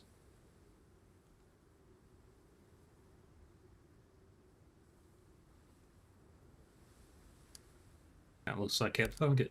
Remember, we need him alive. He has to tell us who he's meeting. I think we have a few moments to prepare before they spot us.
Good.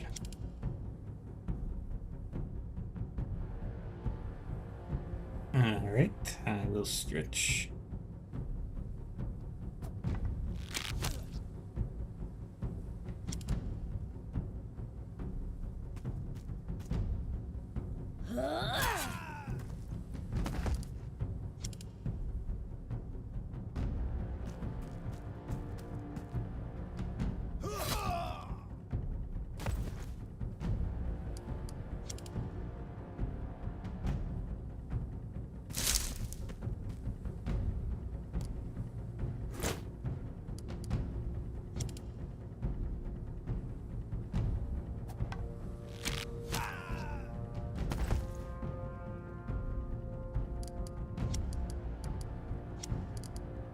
Alright, we're golden. And he will stretch while the enemies do their thing.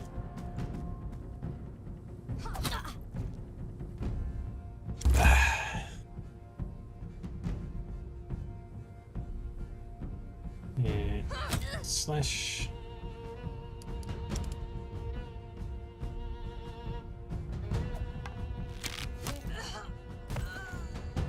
And she goes.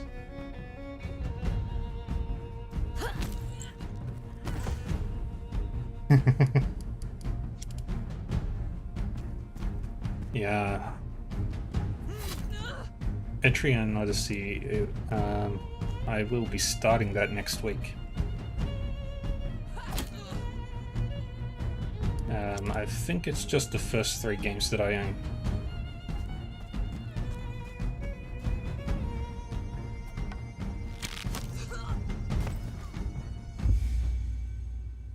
Easy.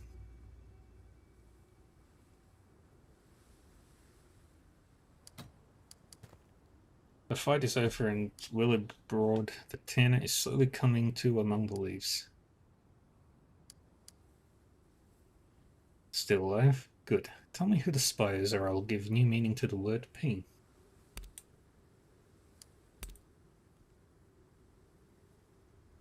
Willard Broad struggles to his feet and spits blood. Even bitch. You're not one of us. You have no stake in this. Don't stick your nose where it doesn't belong. Where I come from, we have all sorts of ways to make a man talk. Nothing you do will make me betray my loyalty to Osred.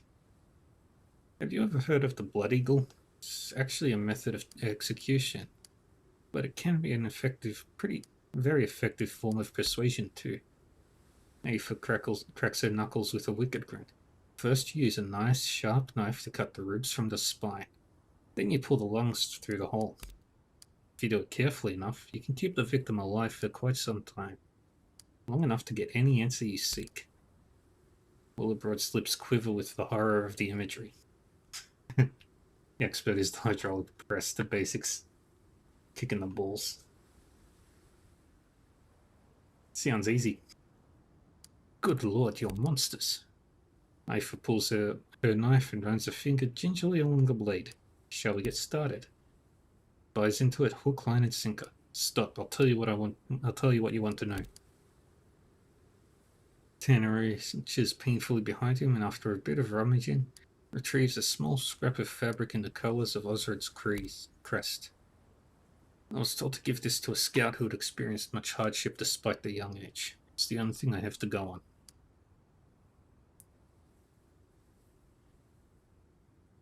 Thank you, Willibrod. Yeah, let me look at those wounds before I go.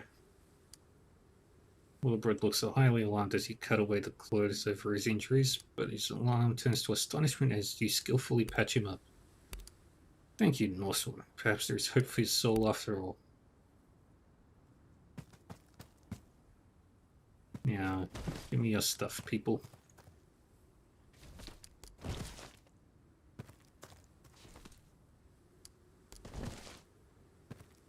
Love it.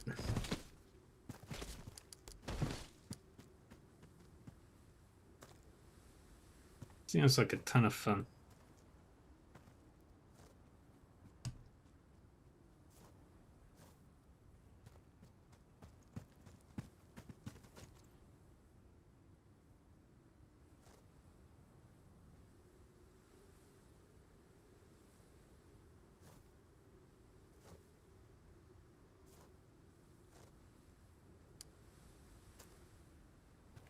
A man stands among the ferns beneath the crest of a hill, scouting over the rocks. He doesn't appear to notice until you're well within arrow range.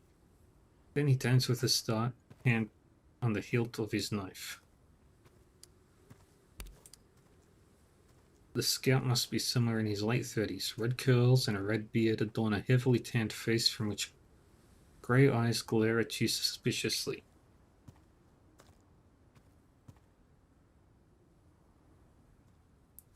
He wears sturdy hide armor of expensive quality with an ornate silver crucifix sewn into the chest. He is tall and strong of build. He stands with his legs apart and the calloused thumbs of his hands hooked into his belt, puffing out his chest in an attitude that exudes confidence. Who are you? He gives you a standoffish shrug. My name's Hexam. I keep watch for Elthred. Keep up the good work. Spies taken to a scout who has experienced much hardship despite their young age. 30-year-old will not be young enough for that.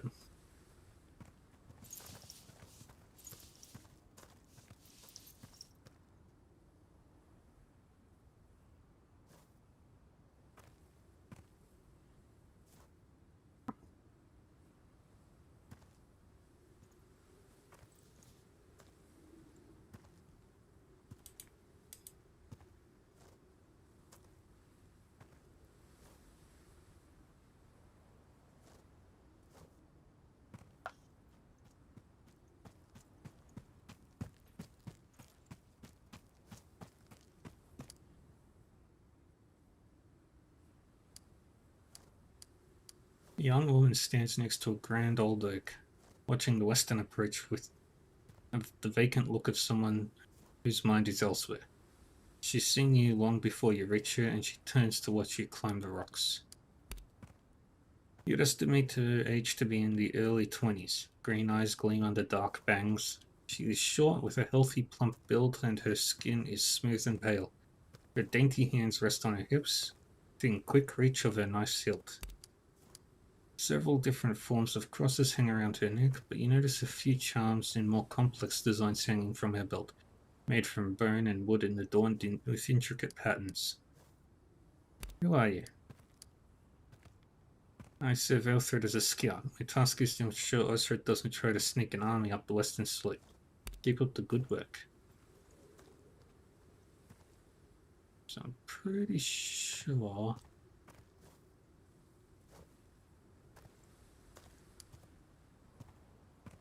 it's gotta be you.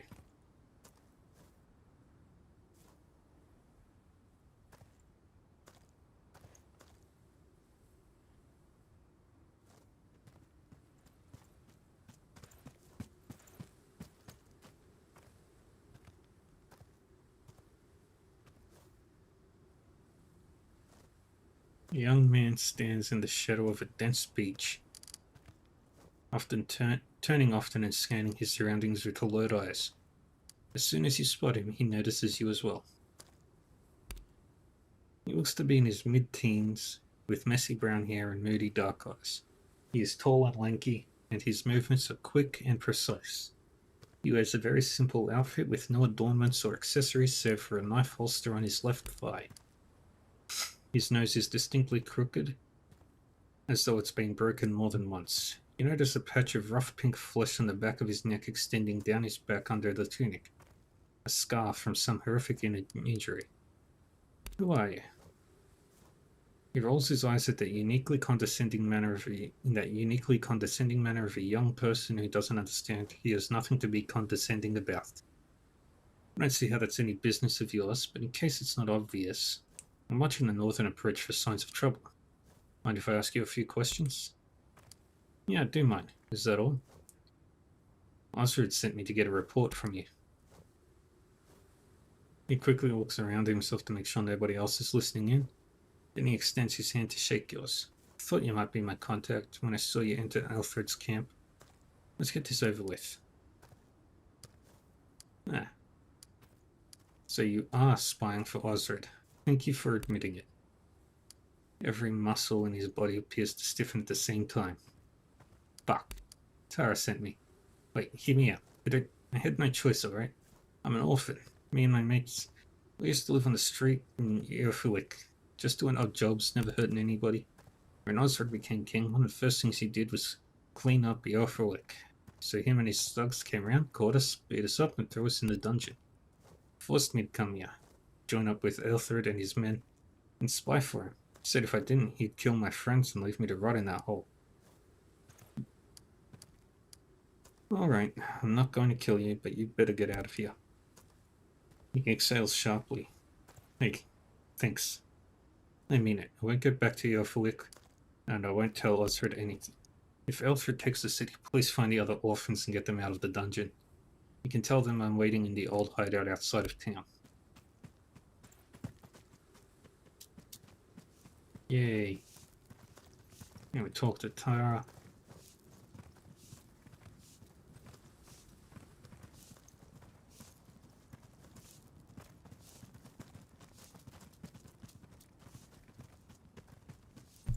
Tara interrupts a restless pacing to watch you enter the camp again. Well, it's done. The spy is dead. Fantastic. Trust a bunch of foreigners to get the job done when everyone around you is preoccupied with trivialities. She loosens a small pouch from her belt and presses it into your hand. Here, you earned this. Thank you, friend.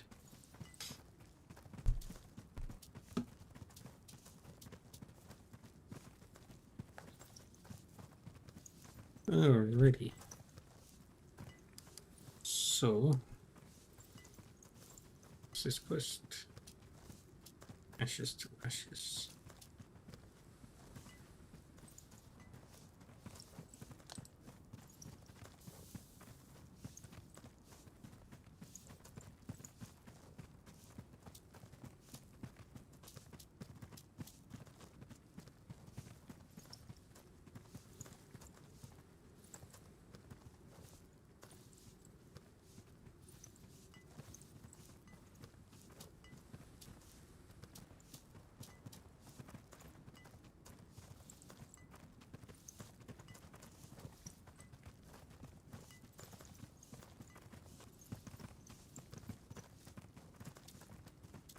Okay.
Hmm.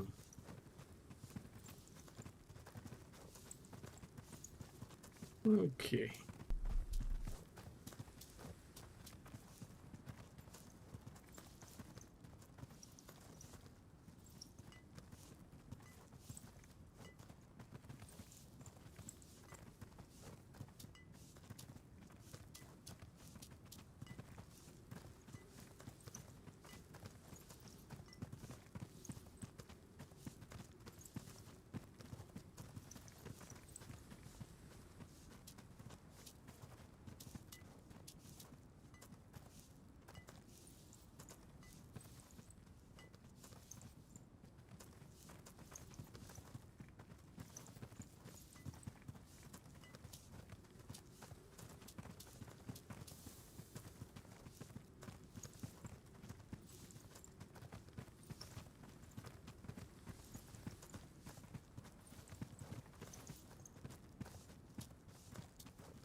Hmm.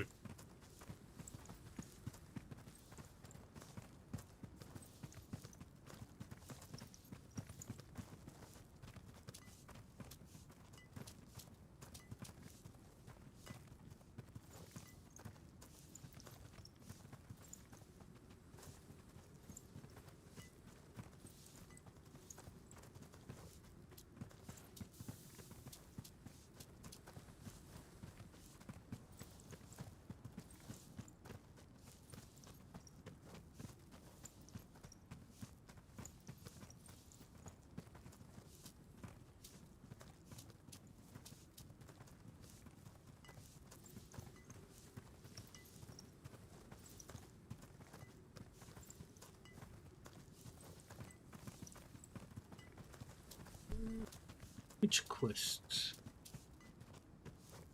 Can't do this completely yet. I need to get...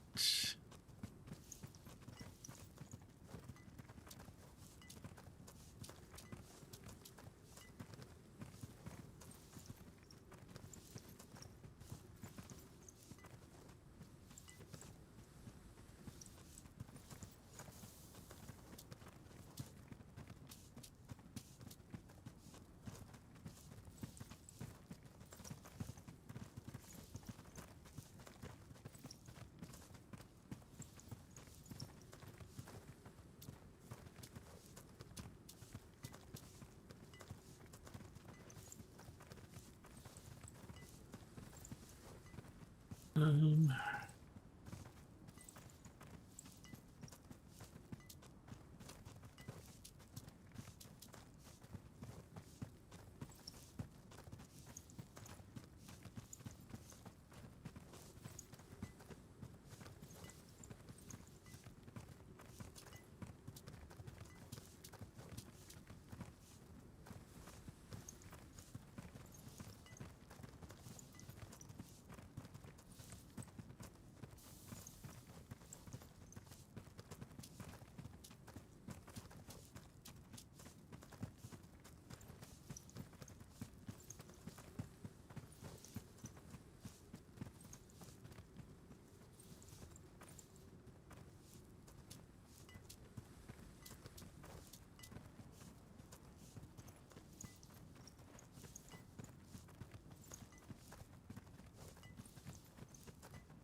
okay.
Let's see.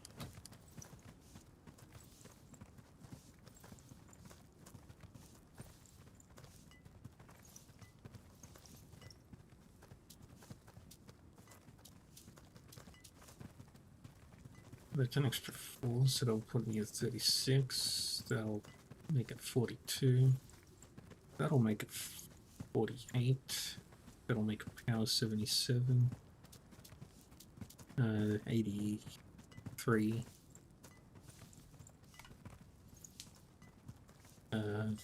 56. 62.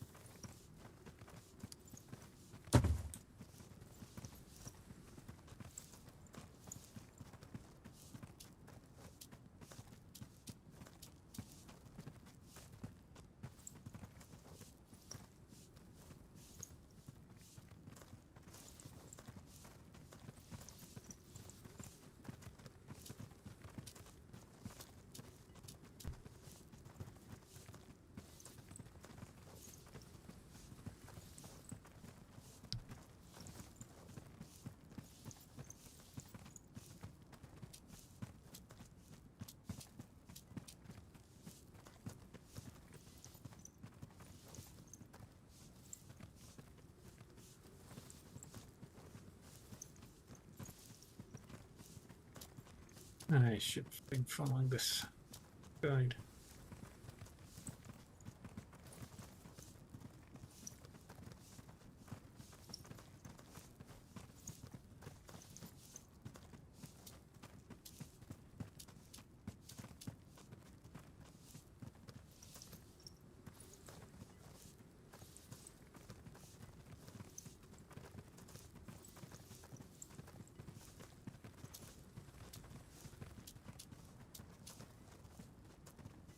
Okay. Let's see, what quest line do I want to do?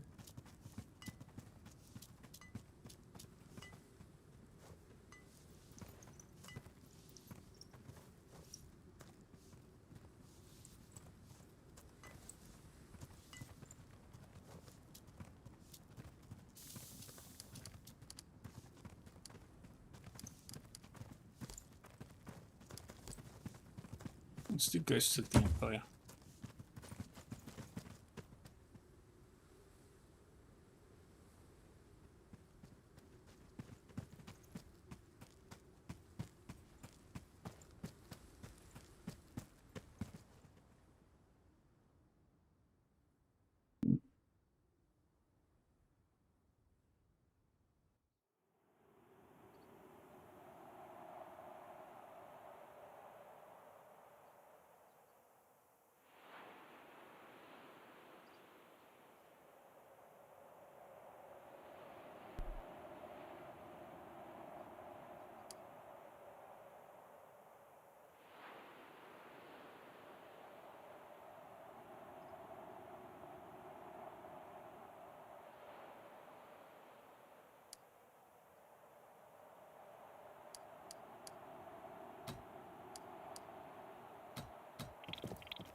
Go to the abandoned farmhouse.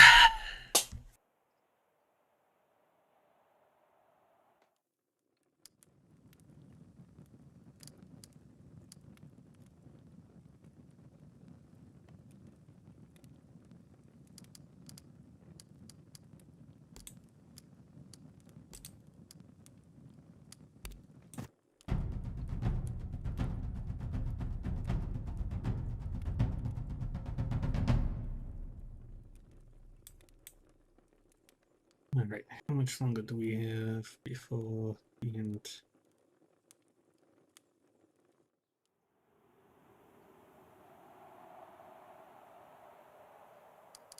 Almost halfway.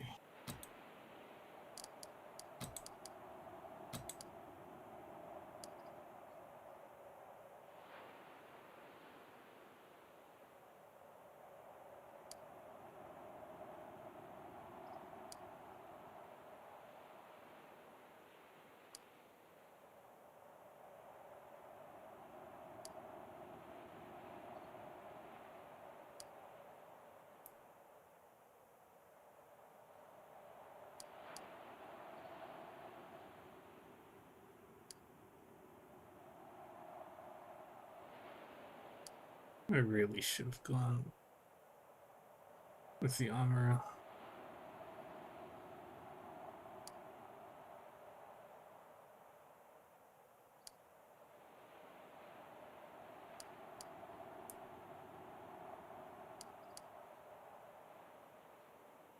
Um,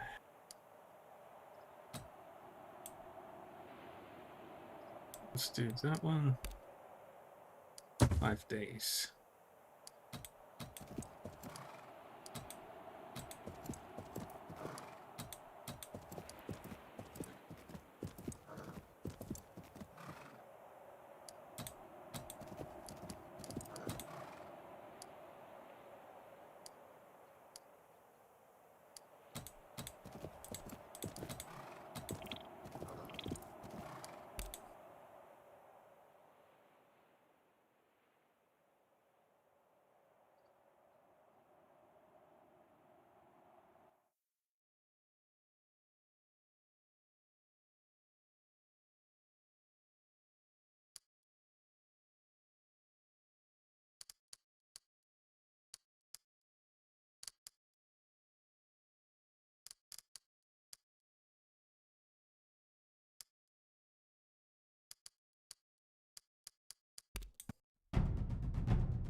what happened to Kettle?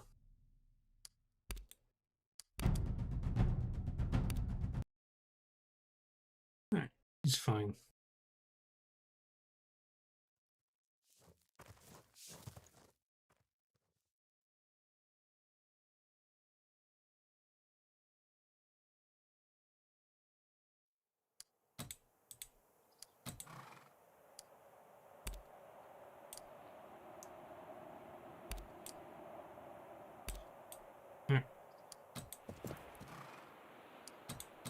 Our boy needs some medicine.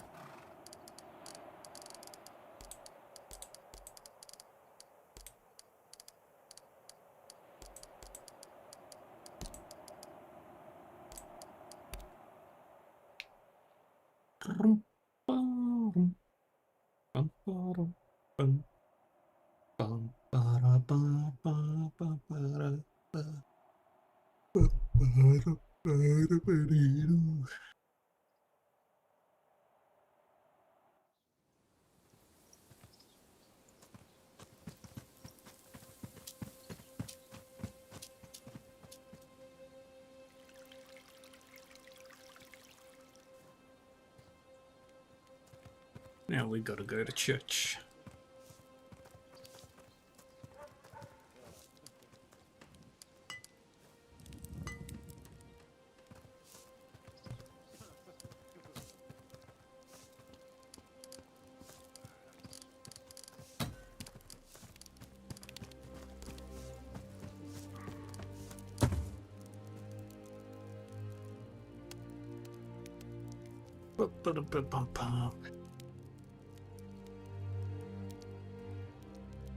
The house of the Lord, in all its splendor.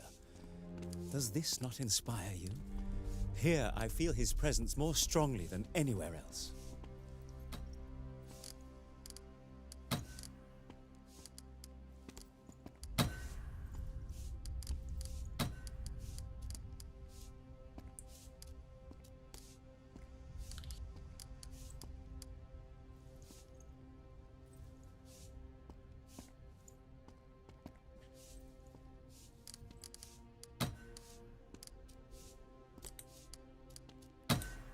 Upgrade that.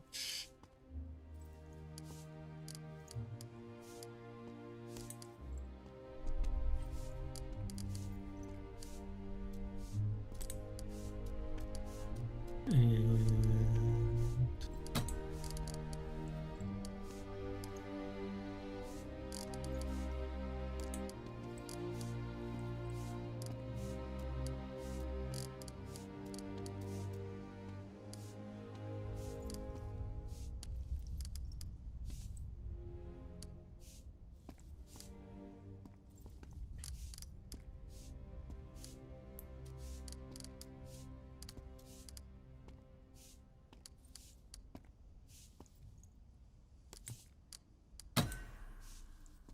there we go.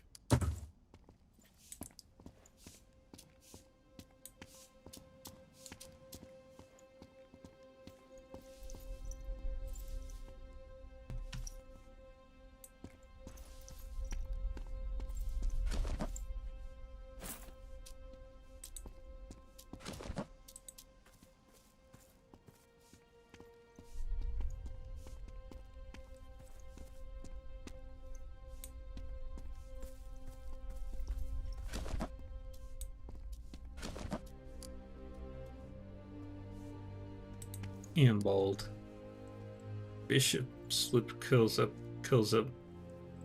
Bishop slip curls up in displeasure at the sight of you. Heathens in God's house? I'm almost surprised to see your skin doesn't sizzle in the presence of the crucifix. We're heathens no longer, Bishop. Alfred has had us all baptized. The Bishop regards you with no small amount of skepticism. Is that the truth? Somehow I find that difficult to believe. And put us to the test if you must. Why have you come here? What do you want? Alfred has asked us to come here to you and demonstrate the strength of his faith. Indeed.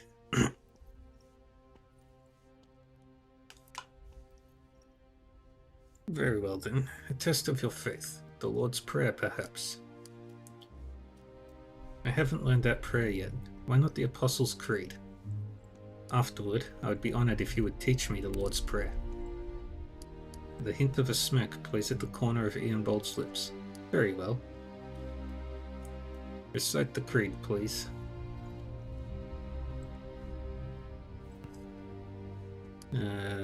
God the Father Almighty, creator of heaven and earth. Ian Bold watches you closely, his face betraying no hint of emotion. I believe in Jesus, blah blah blah blah blah. On the third day, the Holy Church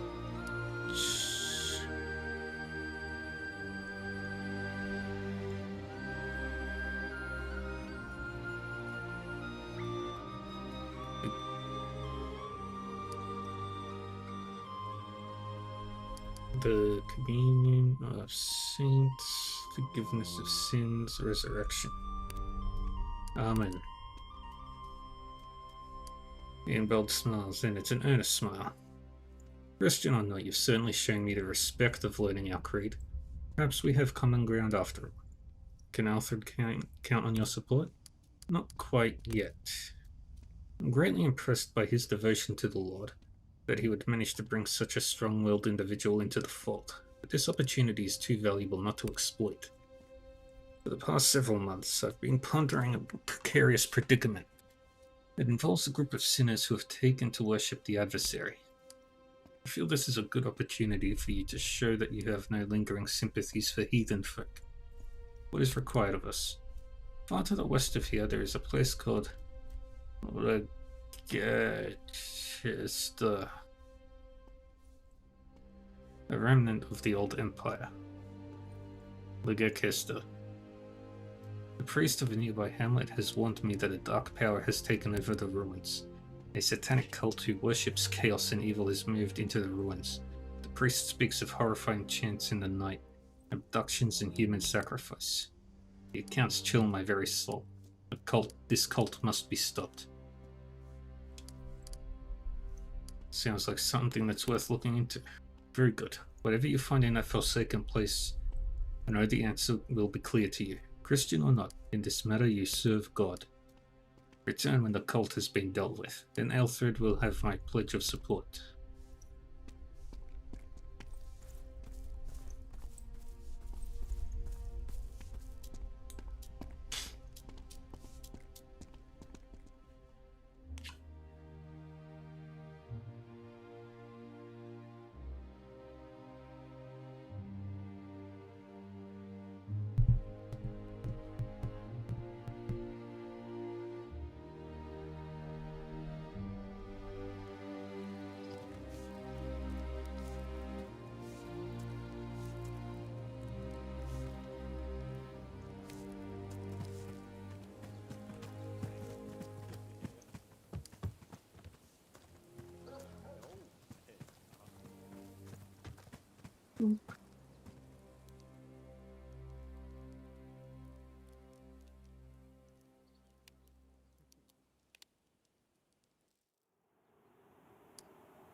There's a campsite right there. We can rest.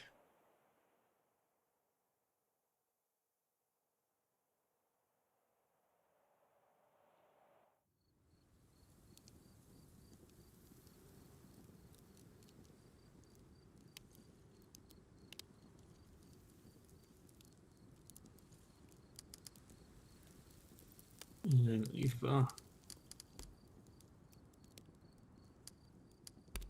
Heal him twice.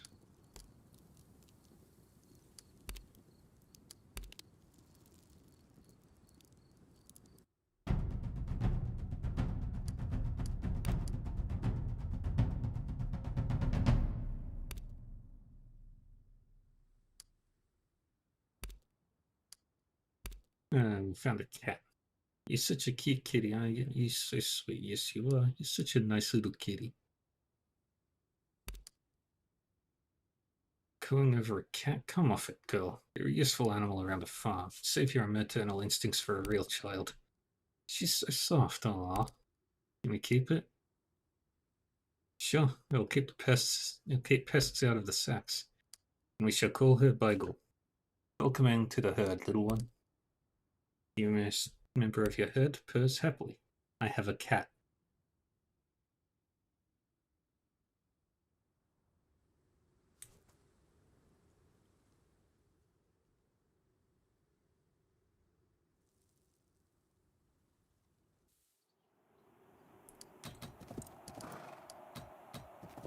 All this wood.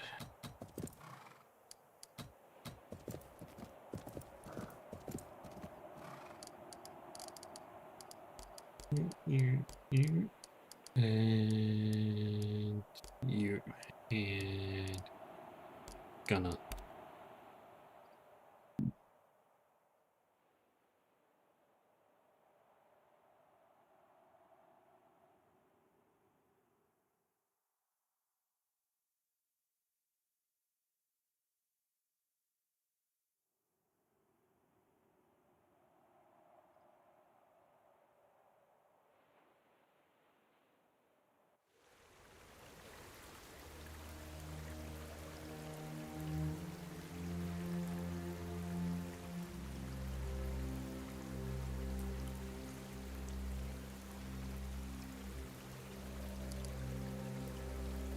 The gown of a Christian priest identifies this man as your contact.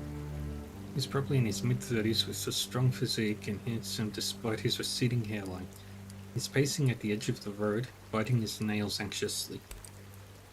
The priest spits out a nail and wipes his fingers on his gown when he sees your herd. Keeping his distance, he addresses you hesitantly. Travellers, Godspeed, are you the ones the bishop sent? That's right, you're the priest who has trouble with a cult? My name's Kinford. I am simply the Lord's humble servant here in the area. Come with me. I wish to show you something.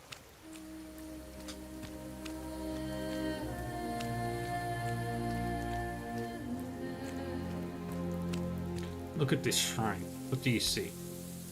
A small stone shrine sits in a clearing. It must be inconceivably old.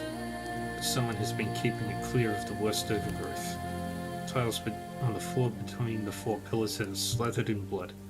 Whatever creature spilled this blood, it can't possibly be drawing breath anymore.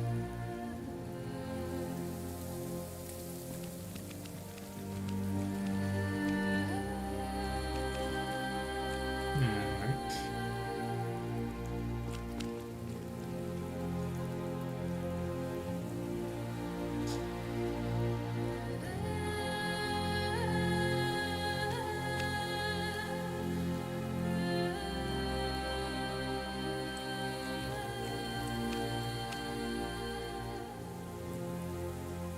Somebody did a rather half-hearted job of hiding that viscera.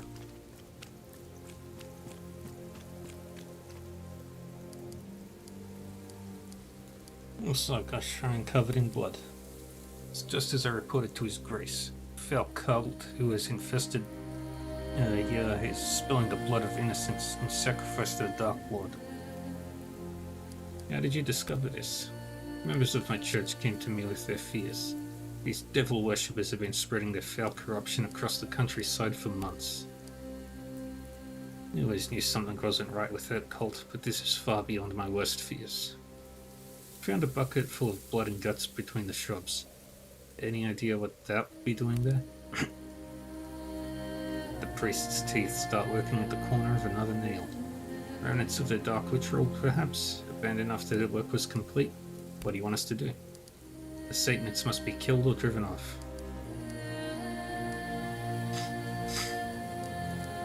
We'll investigate this cult, but nobody dies unless they force our hand. And then I hope the cultists will see reason despite their revulsive allegiances.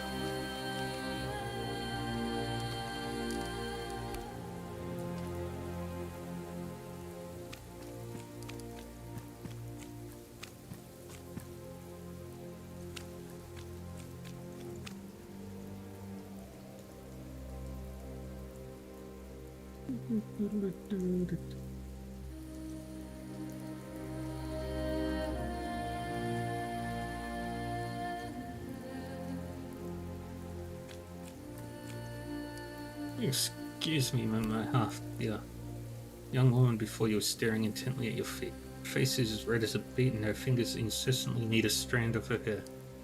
What's the matter? Are you headed into the fortress? Thought you might be. If you see a young man, for years my senior, with red hair and a thin red beard, would you please let him know I'm out here? He may be wearing a yellow tunic with a blue trim. Who is he to you? He's my brother. His name is Theodore. He joined the Legion long ago, but I finally convinced him to leave a fortnight ago. Her hands are trembling, and she clasps them in front of her to keep them still. He never came to meet me. He must have changed his mind. Maybe they persuaded him to stay. If you help me, I'll find a way to reward you. My family used to be wealthy. I still have some of Father's things. How will I recognize him? I'm not sure. I can ask around for Theodore, maybe. Like I said, he has red hair and a pretty sad excuse for a beard. Where do you think he might be?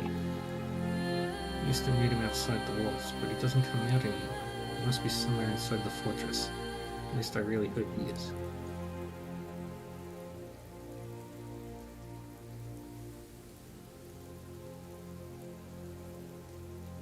One sec.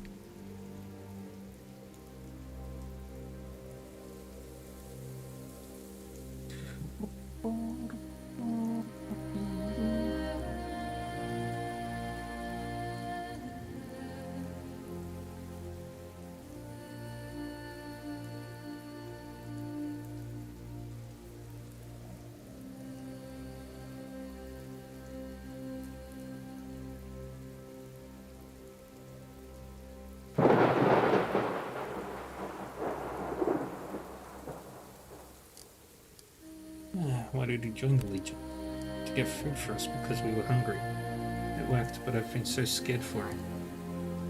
I'll see what we can find out. She wrings her hands so hard, I think they might twist off at the wrists. That's all I ask. I'll wait here in the meantime. Alright, that's one.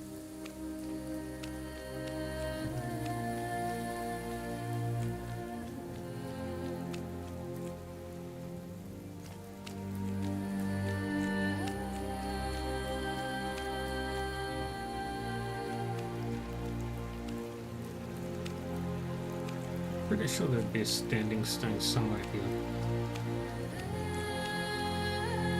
That's the exit.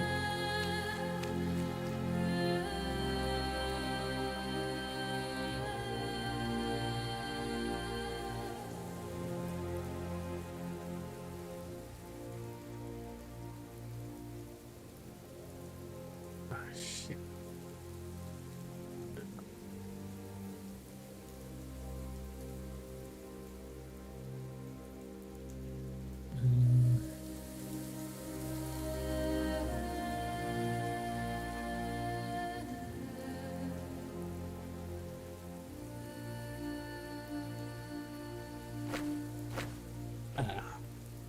I'm on the northwestern side of the map.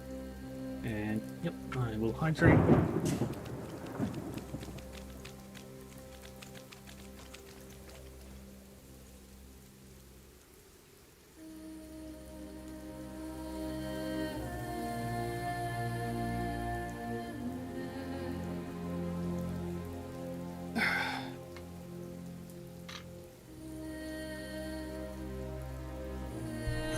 That's a lot.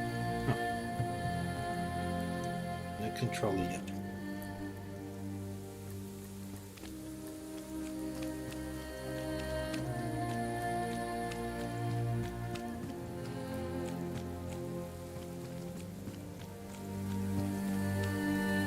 Guthred. The men around the fire stop talking as you approach and look up at you. One of them stands up to greet you. Before he extends his hand, he puts on an air of friendliness that seems forced. That's all. My name's Guthred. Can I help you? I was just curious about what you were talking about. I was just curious about you were talking about. The assholes in the tunnels had us build a giant scaffold but never paid us. Not exactly equipped to take them on, so to speak. And we don't really have the means to leave, as we're relying on their payment to help get us out of here. Perhaps I can help. Cutthroat looks you over and then looks to the other two, which both nod their heads. Definitely look like someone who can. One of the others interject, pointing past the wall into the ruins. People in there seem to be under the impression that the scaffold was made for them. The scaffold that we made for them is shit. Explaining to them that the humidity in those tunnels will warp the wood, so it'll always look skewed. Just seemed to fall on deaf ears. It was a payment of 50 pence. We tried getting through to them, but they threatened us, making it clear that they never intended to pay. Who have you been dealing with? Gaius Ilias. He's their supplier of sorts. He has a shop set up down below. Gets everyone what they need. Except us. Most of the time. Anyway, he's the one we were dealing with. So he's probably the one that has our payment. Where did they keep it, do you know?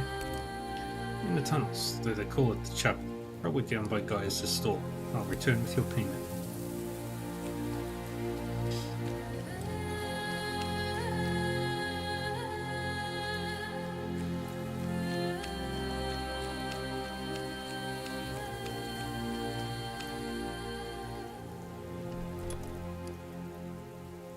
Take all.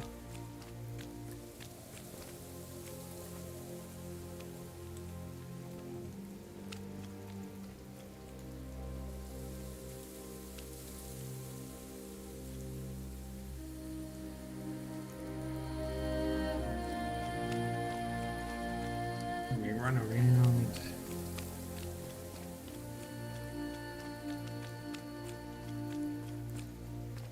This ancient Roman fortress. Two men slouch beside the ancient gate. Neither is more than half a layer of dirt from looking like a thrall, yet they hold their chin high in confidence as they watch your herd approach the fortress. As you reach the gate, they lean their simple spears towards each other, symbolically blocking your passage, and both extend their free arm in a strange salute. Hail Romulus. Why have you come to the travelers?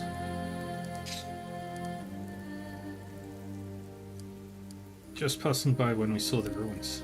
The walls are quite the sight, aren't they? They've stood for 1,000 years as a symbol of the might in the order of the Roman Empire. This place is the domain of the Legion of Romulus. You may visit this fortress, but you're forbidden from entering the chapel. Why can't I enter the chapel? Only followers of Romulus may enter by the decree of Valerius. Who is this Legion of Romulus? We're followers of Valerius, the High Priest of Saint Romulus. We worship the Saint of the Old Empire, that he may once again bring his glory and enlightenment to our land. Do you know a young man called Theodore? Shrugs dismissively. Doesn't ring a bell. What is this place? You've reached Deva Victrix, the grand fortress of the old empire, sadly abandoned many centuries ago. The Legion of Romulus has reclaimed the ruins as a holy site to honor Saint Romulus. Where do I find this Valerius? The priest is in the chapel, deep within the tunnels below the ground. But as I've explained, none but his followers are allowed to enter the chapel. You might talk to the praetors if you're really determined to seek an audience, but don't get your hopes up. They guard the entrance to the chapel in the opposite wall.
There it is.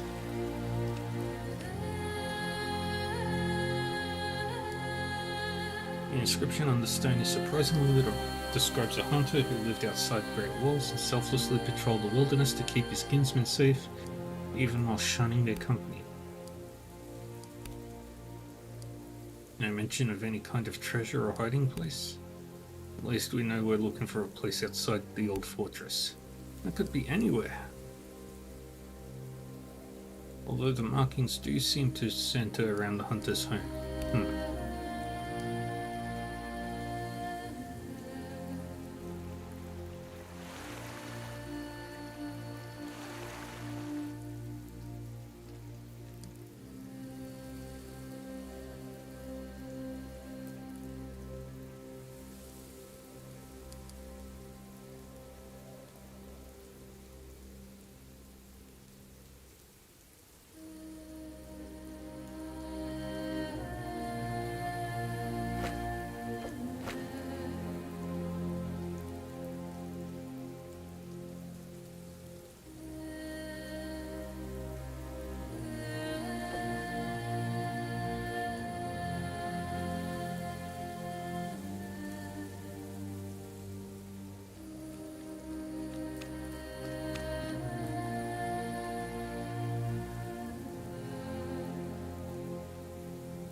Okay, well, in that case.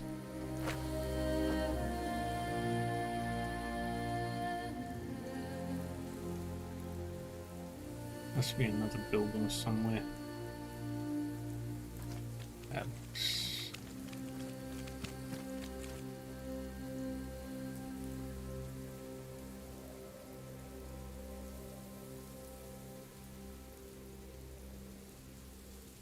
There we are.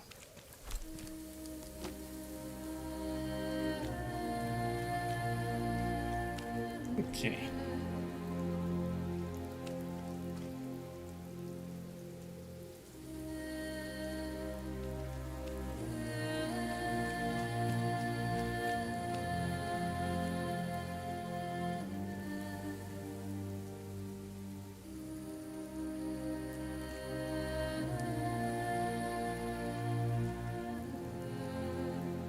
Fabian Quintus.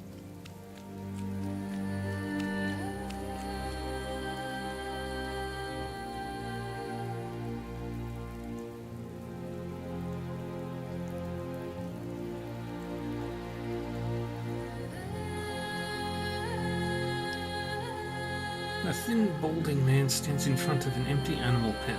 He is barefoot and clad in rags. The only sign of colour on him being a strip of faded red cloth slung over his shoulder. His arms and face are covered with what look like scratches from an animal's claws. As you approach, he looks over your party with disdain. Ha, barbarians. Always more barbarians. St. Romulus preserve us. We wish to become legionnaires. Do you now? I find that ironic, given it was your kind that ruined the great saint's works in the first place. Look, do you want to help or not? A pained expression passes over Fabian Quintus's face. Yes, I suppose with the present troubles I have to accept any help I can. See, Rhea Silvia has gone missing. You know what that means, don't you? Who? Oh yes, I forgot who I was talking to. All you barbarians need to know is that Rhea Silvia has the power of the worldly sacrament within her. Next to Valerius himself, she is the most important member of our congregation. It seems that some of her old clones snuck into the camp and spirited her away in the night. If you wish to show your worth in front of St. Romulus, you must save her from her captors.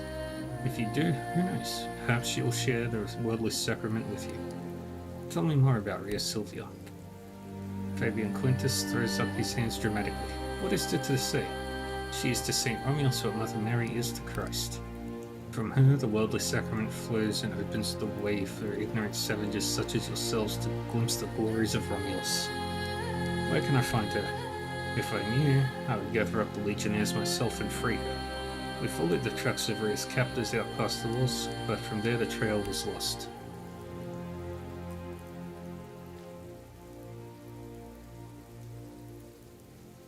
Okay, collect them.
Yeah, this one might take long.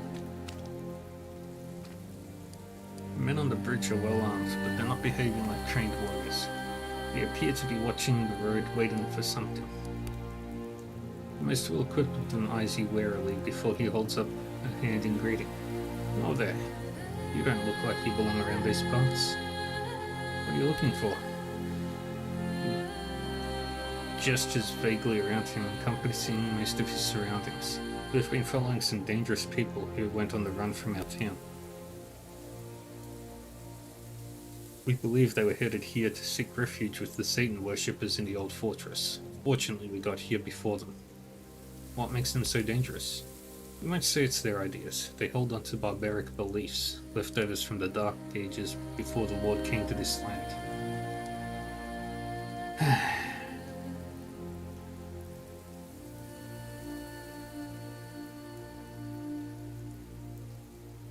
Let's put that good fortune to the test.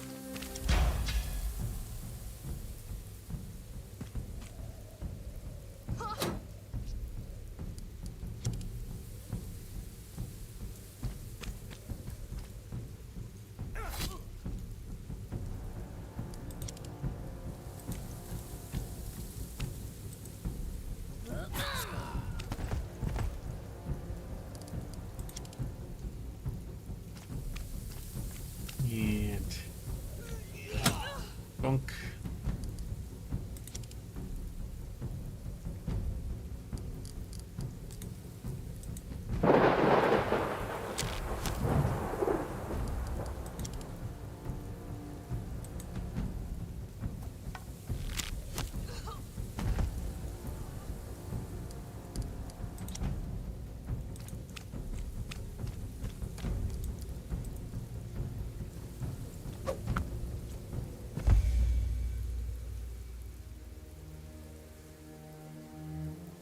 didn't even have a chance.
A small group of people are huddled around a campfire along the river. They look at you with terror in their eyes, only slightly alleviated when they see who you are. Who are you? What do you want? Please don't tell anyone we're here. You have nothing to fear from us. Are you hiding from the men on the bridge? They exchanged looks. They've pursued us for a week. We just want to be left alone. We heard we might be safe here. They got to the bridge before we did. Why did they pursue you? Because they're vile. We've done nothing to earn their hatred.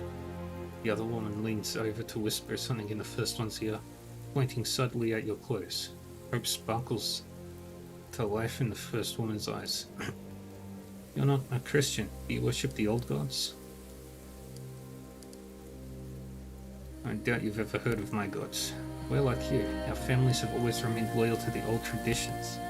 The people on the bridge hate us for it. We refuse to renounce our faith, so they hunt us. They'll kill us if they catch us. They'll kill our children. I had a small altercation with your pursuers. The bridge is clear. The woman clearly can't believe her ears. Truly, you should hurry across before the rest of them get here. Thank you. Alright everyone, it's time to run.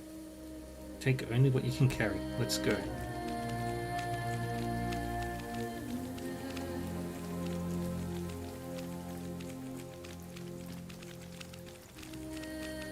Refugees make a very short pause in front of the bridge to make sure all the children are accounted for. Just then, a shout rings out from down the road, and the women scream as you are charged by a new group of warriors. Run! Get across the bridge. We'll hold them off.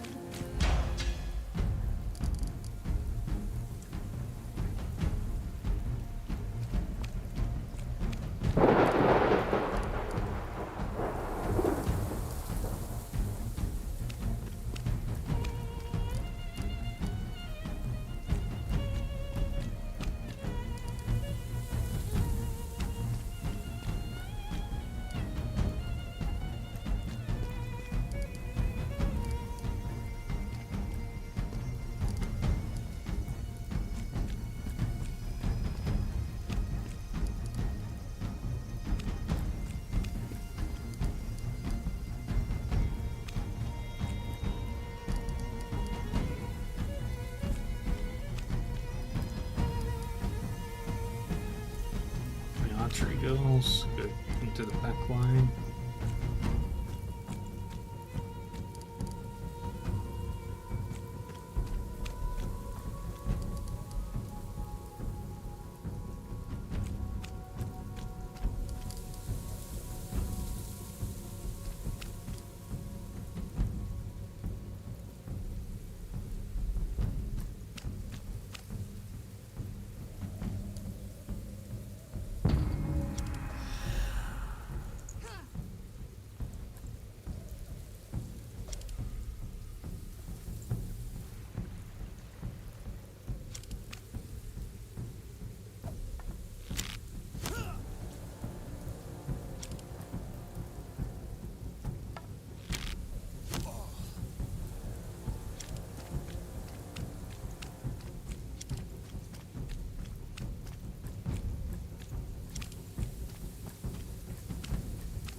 Enoch can make it.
Check.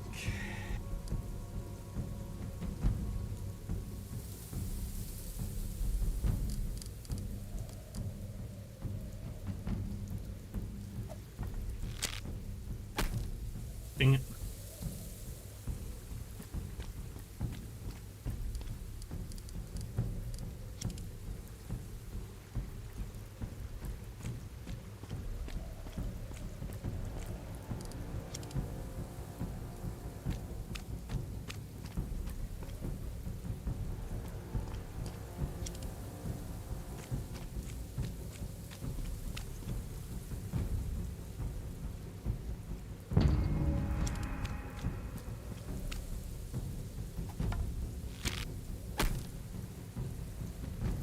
Good.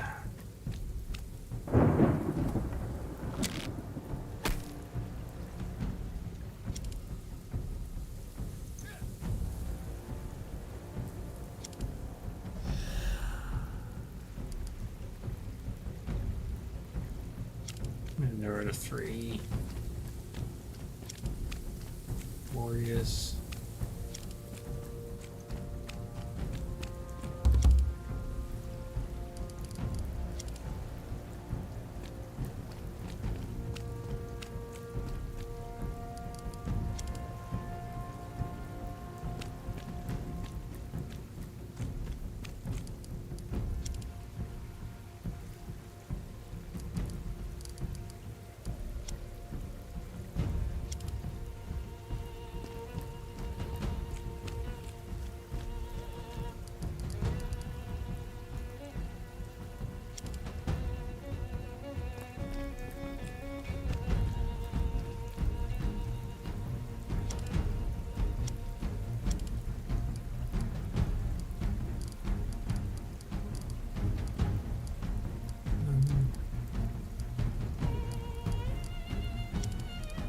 Dang it.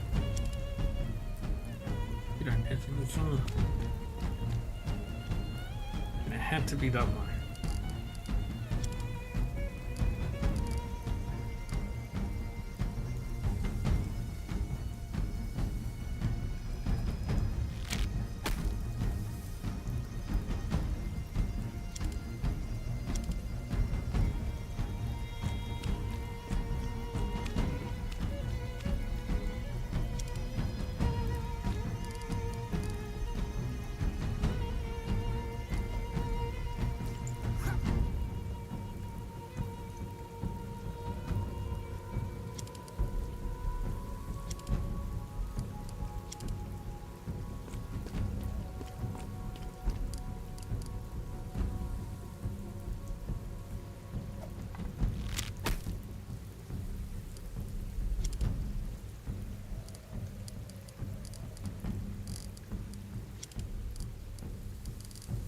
And stunning.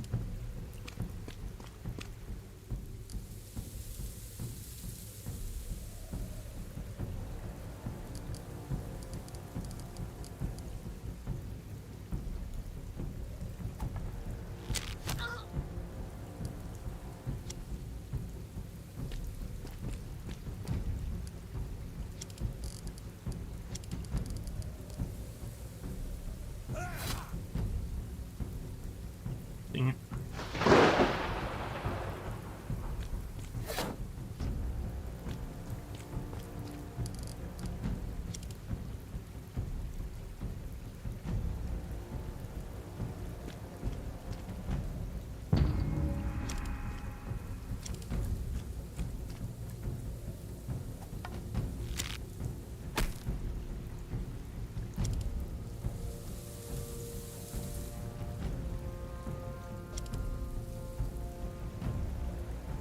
Good.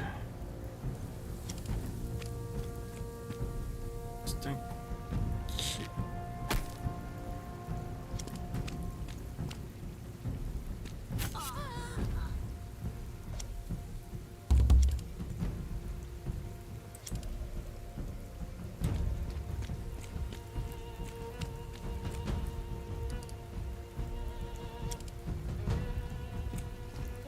And we go this way.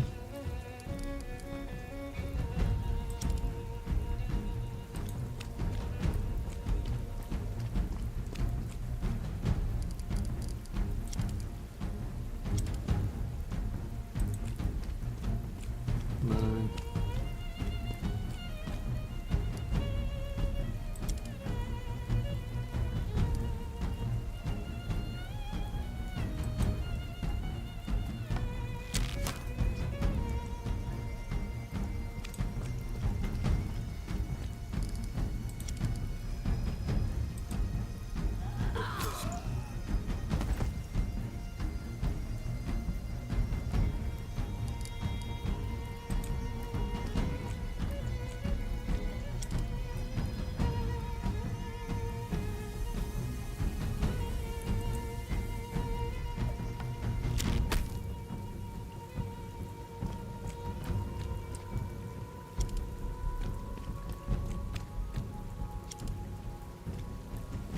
And we get ready.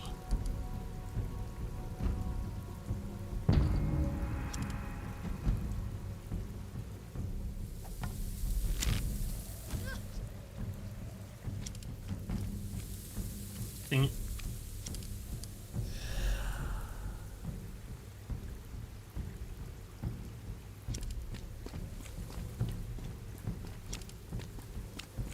Okay, you'll get charging.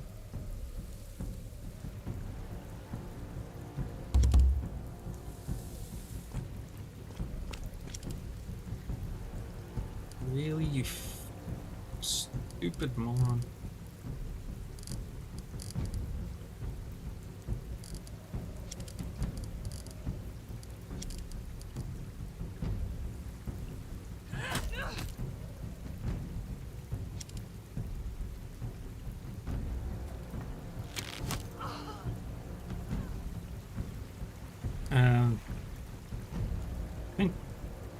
I think it's supposed to be like lightning. But I think it's also a graphical bug.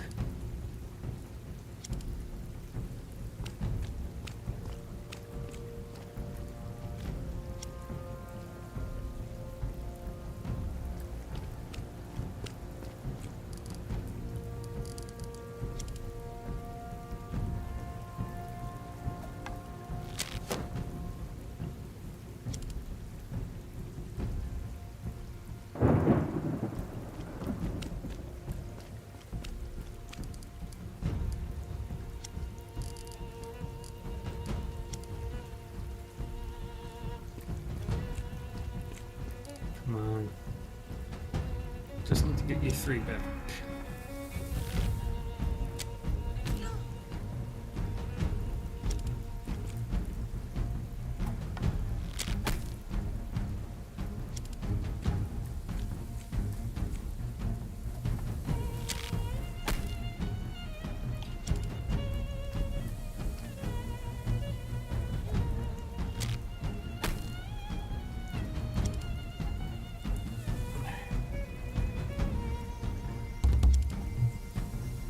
Okay.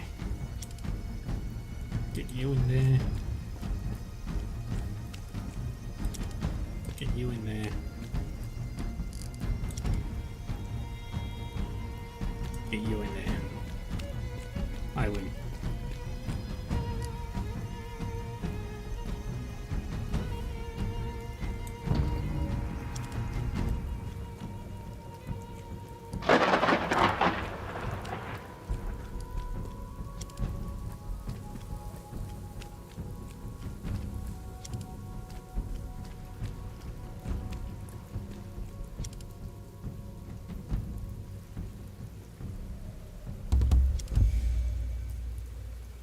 I'm the best. Never am. I'm always gonna be the best in town. Some of the guards who call themselves Praetorians come rushing through the gateway to welcome and help the refugees. As soon as he's satisfied himself that they'll be alright, the Praetorians' leader comes over to you and gives you a slight bow.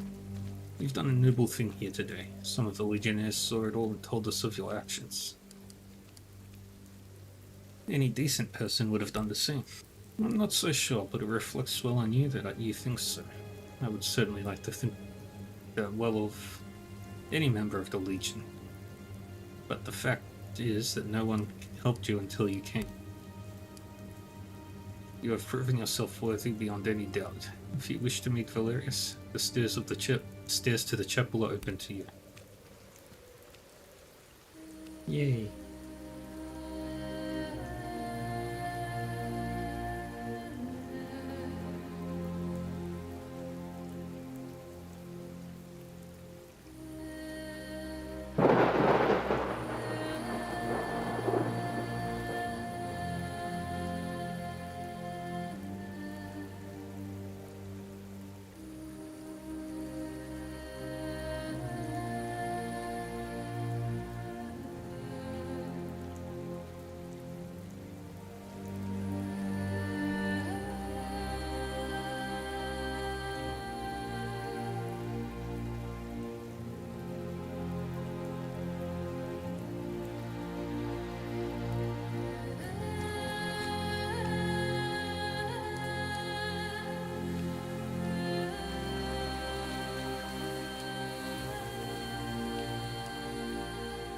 A lone woman guards a staircase, leaning on a spear and whistling tunelessly to herself. She inclines her head ever so slightly in greeting.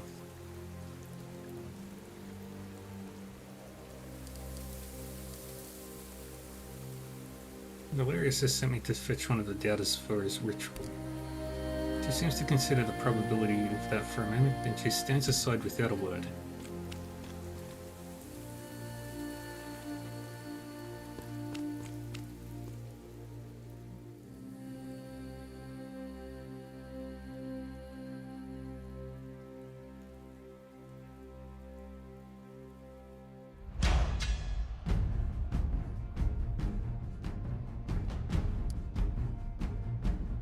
Okay, so the way I have to arrange my party.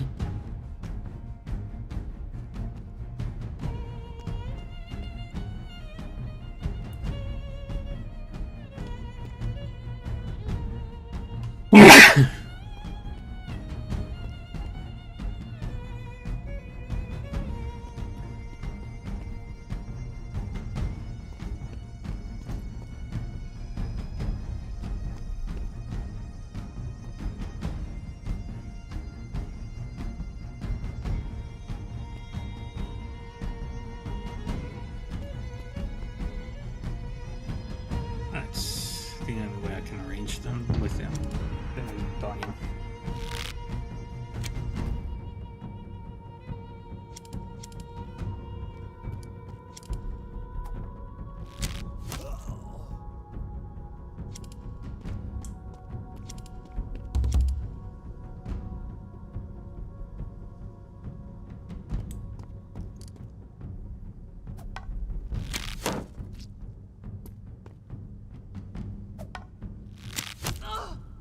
Dang it.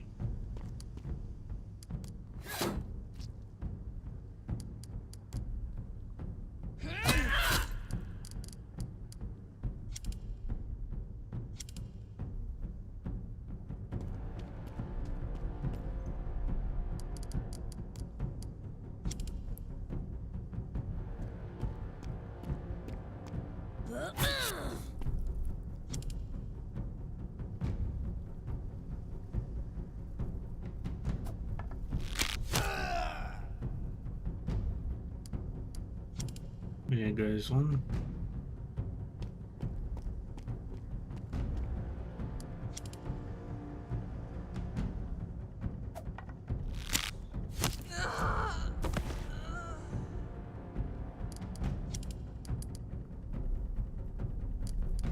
And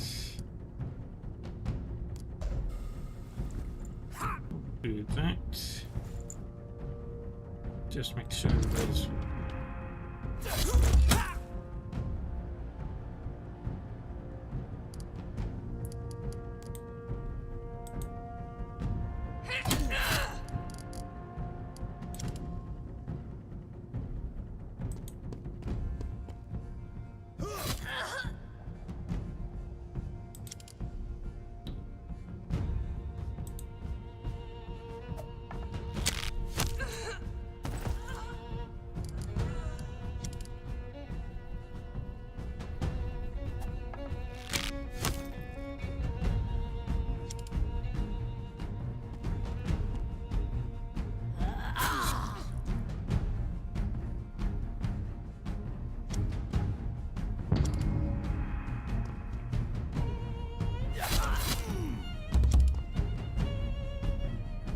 Okay. Good. Better.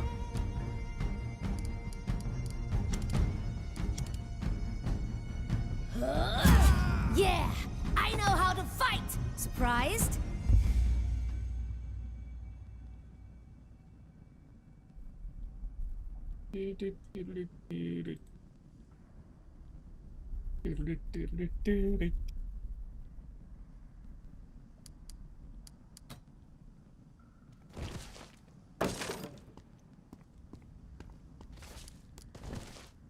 Take everything that's not nailed down.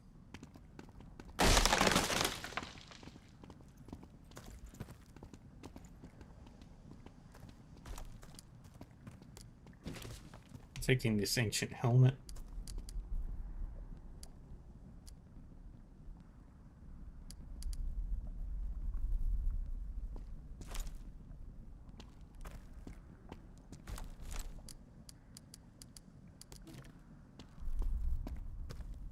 Everything else that's not nailed down.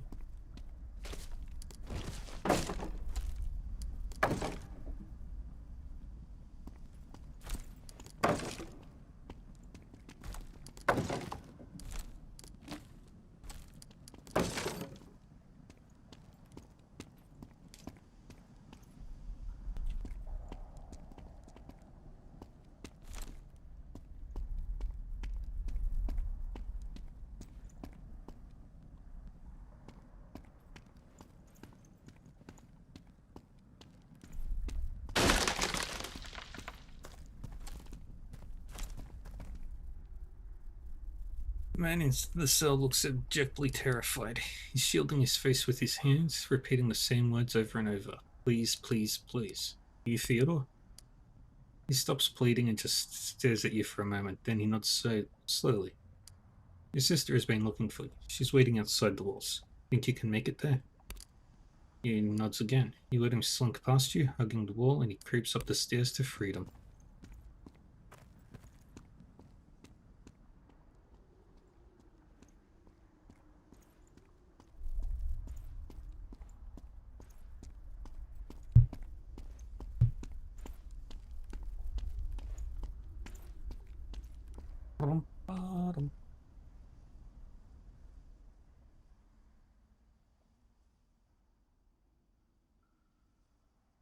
That was a nice, easy little quest.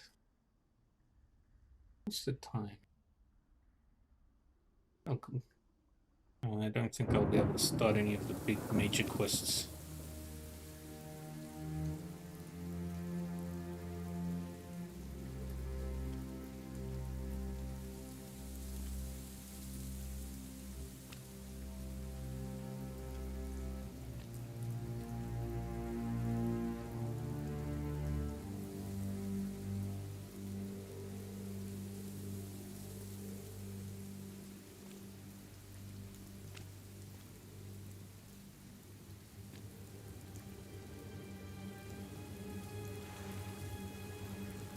Now I'll go talk to his sister, who was there.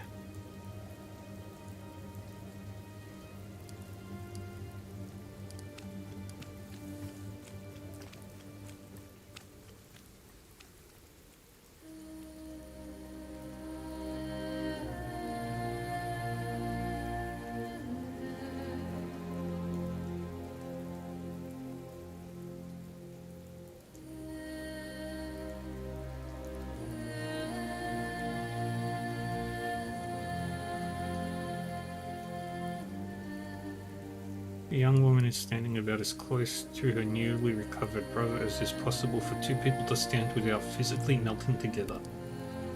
She's all smiles and her stutter is entirely gone. My hero, I'm so glad to see you again. Just happy to help. She holds out her hands, cupping an open pouch overflowing with glittering pence. Yeah, I went and got the last of Father's savings. They're all yours. How will you get by without this? We still have some keepsakes left. Not a fortune, but enough to find a place to live. We'll head south to Mercia and look for work. Please, take it. It'll be fun.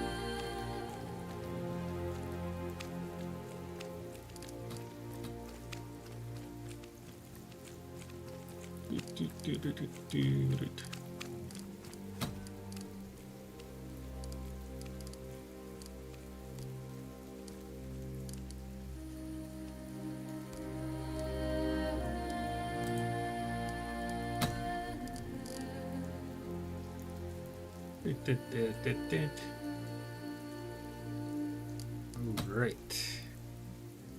So I need 18 skill points for the next one.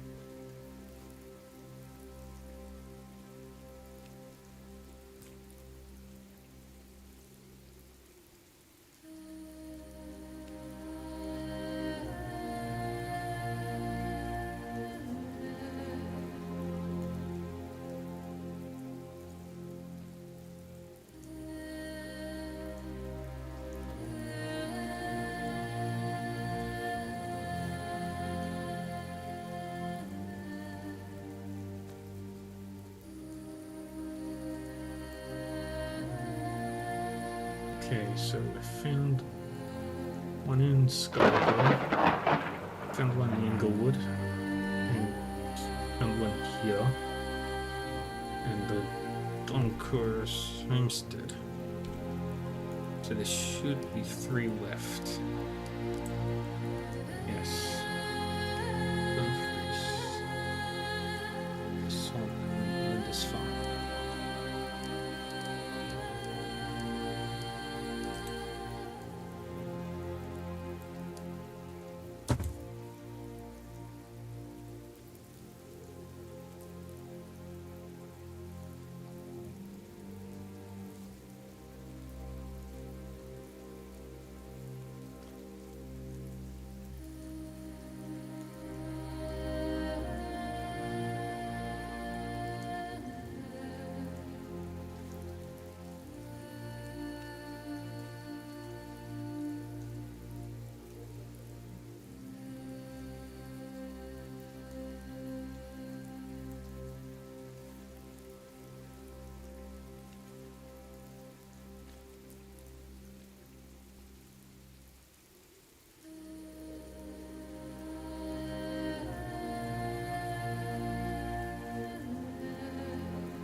Okay. So that quest is now done.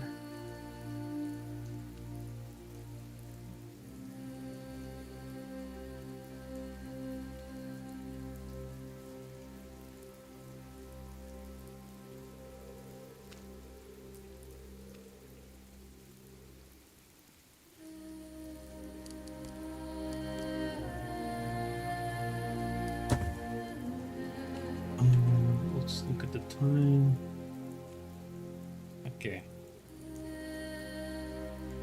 Which one will take? That one will take a bit longer.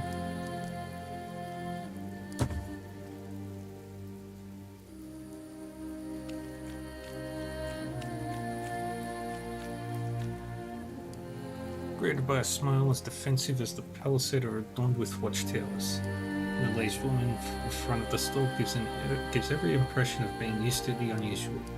Well met, travellers. If you're in need of supplies, you've come to the right place. Let's see what you're selling. Got a decent reputation around here, so I'll give you a fair deal.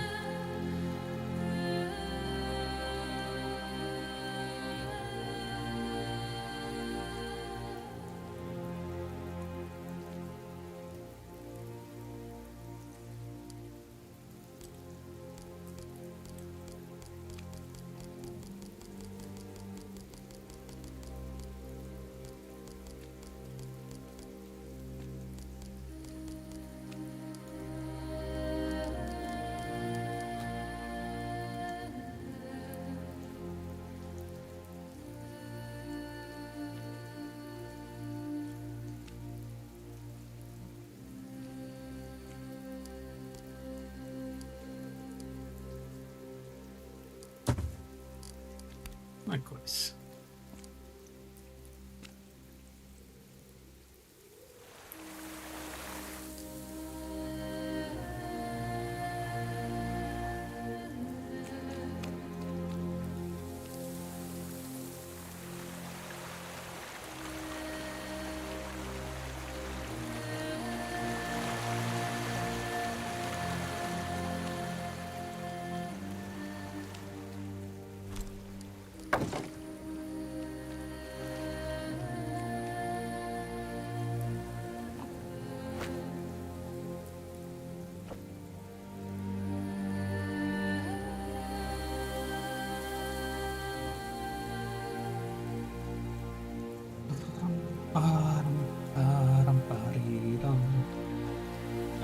We've done a million quests for fun.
Yeah, that's one.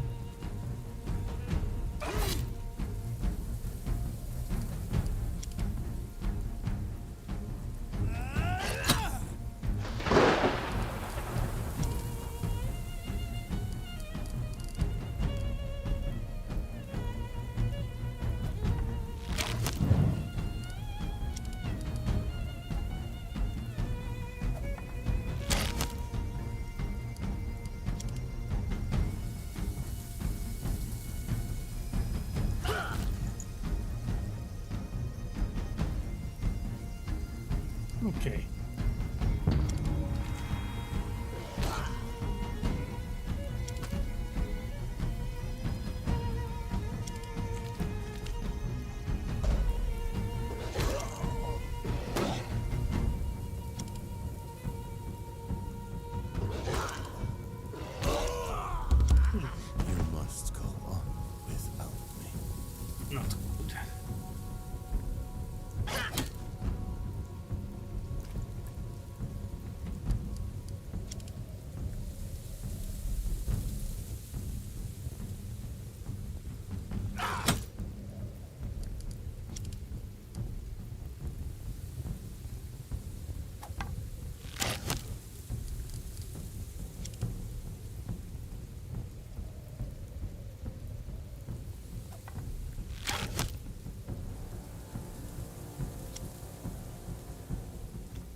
Very nice.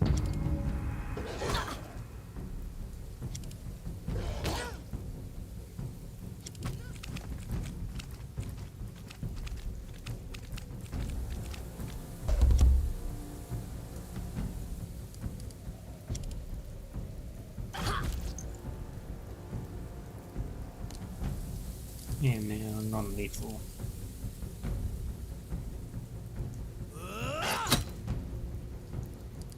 Right, I'll do a stretch.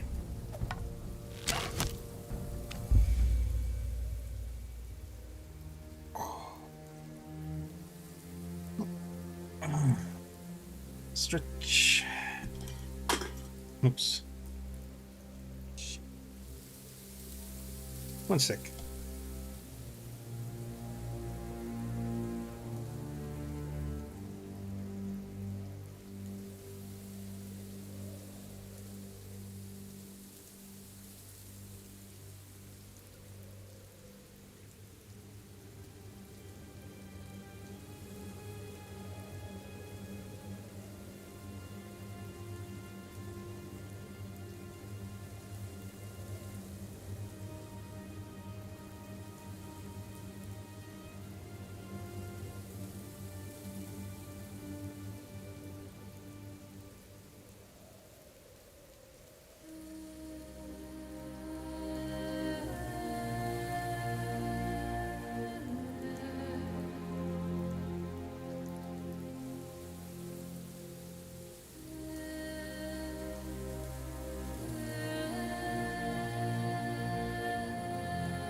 I'm back.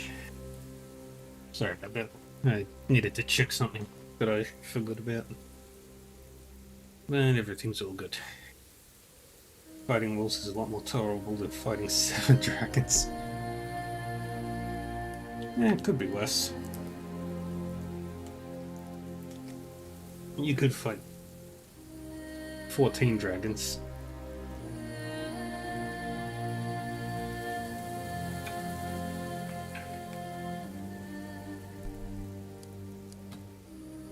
Every 5 seconds.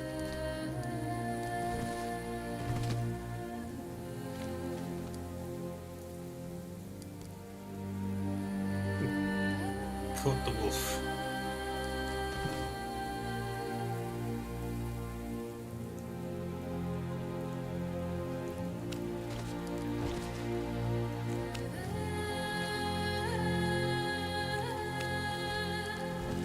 Meet the wolf, buddies.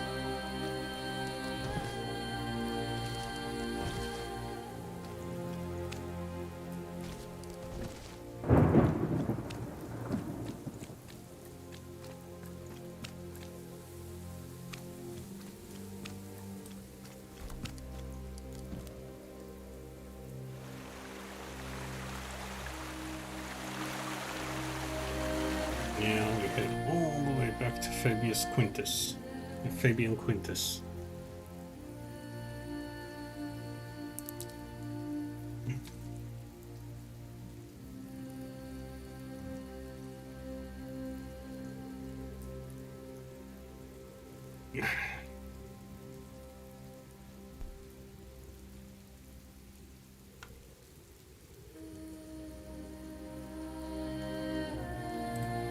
once I turn in this quest, that'll be it for the day.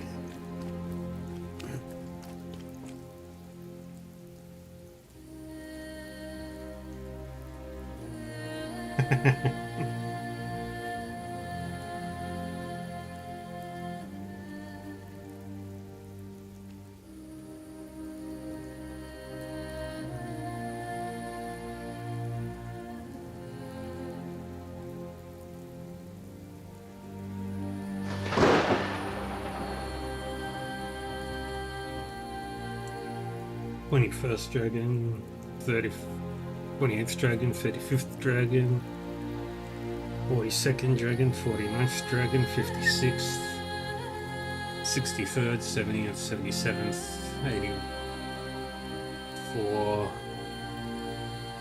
91, 98.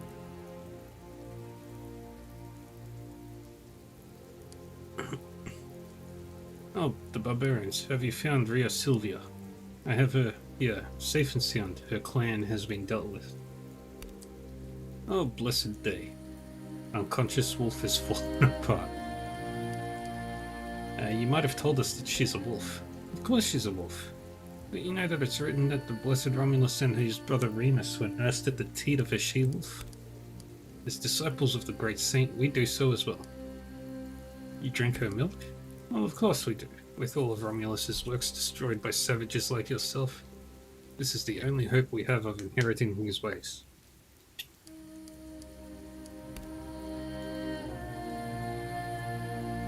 We take the Eucharist to receive the body of Christ, and so too we take the wolf's milk to receive the ways of Saint Romulus. With Ria Silvia returned to us, the sacraments may be administered again, and I shall tell the Praetorian guards of your service. He fishes a score of coins out of his pockets. And here, take this as well. You may be filthy barbarians, but it seems that you might just be God's filthy barbarians.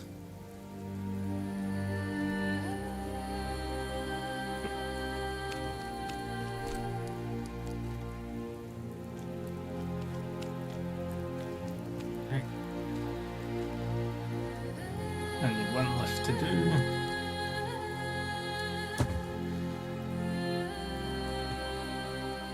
One side quest left to do here.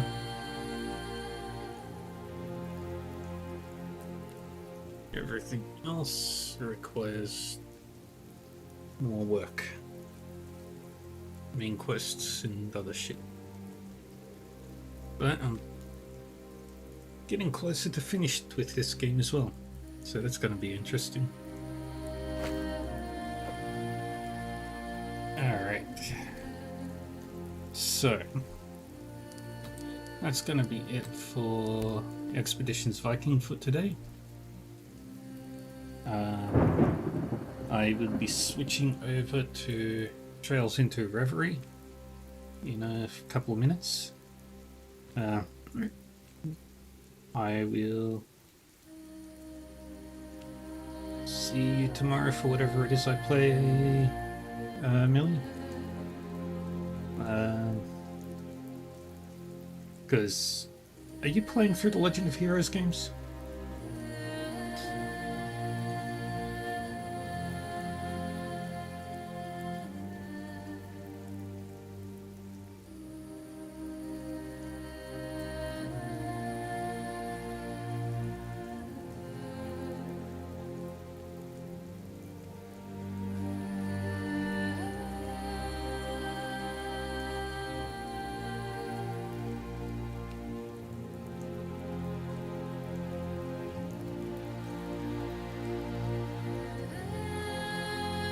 But yeah, I'll be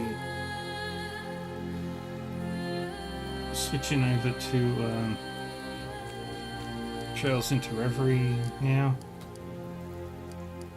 Yep, perfect. I haven't got much left to do in that.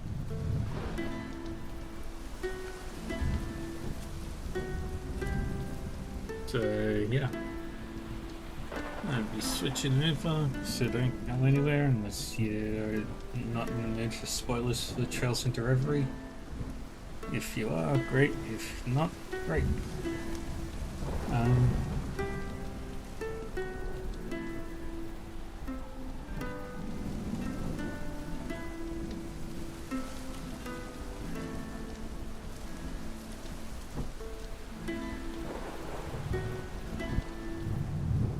all right.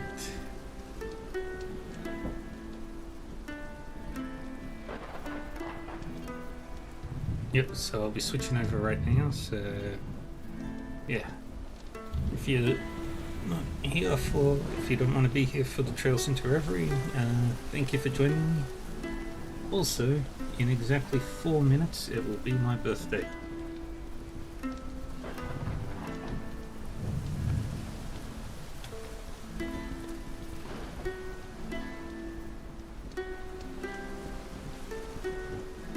Alright, thank you, and I'll see you shortly.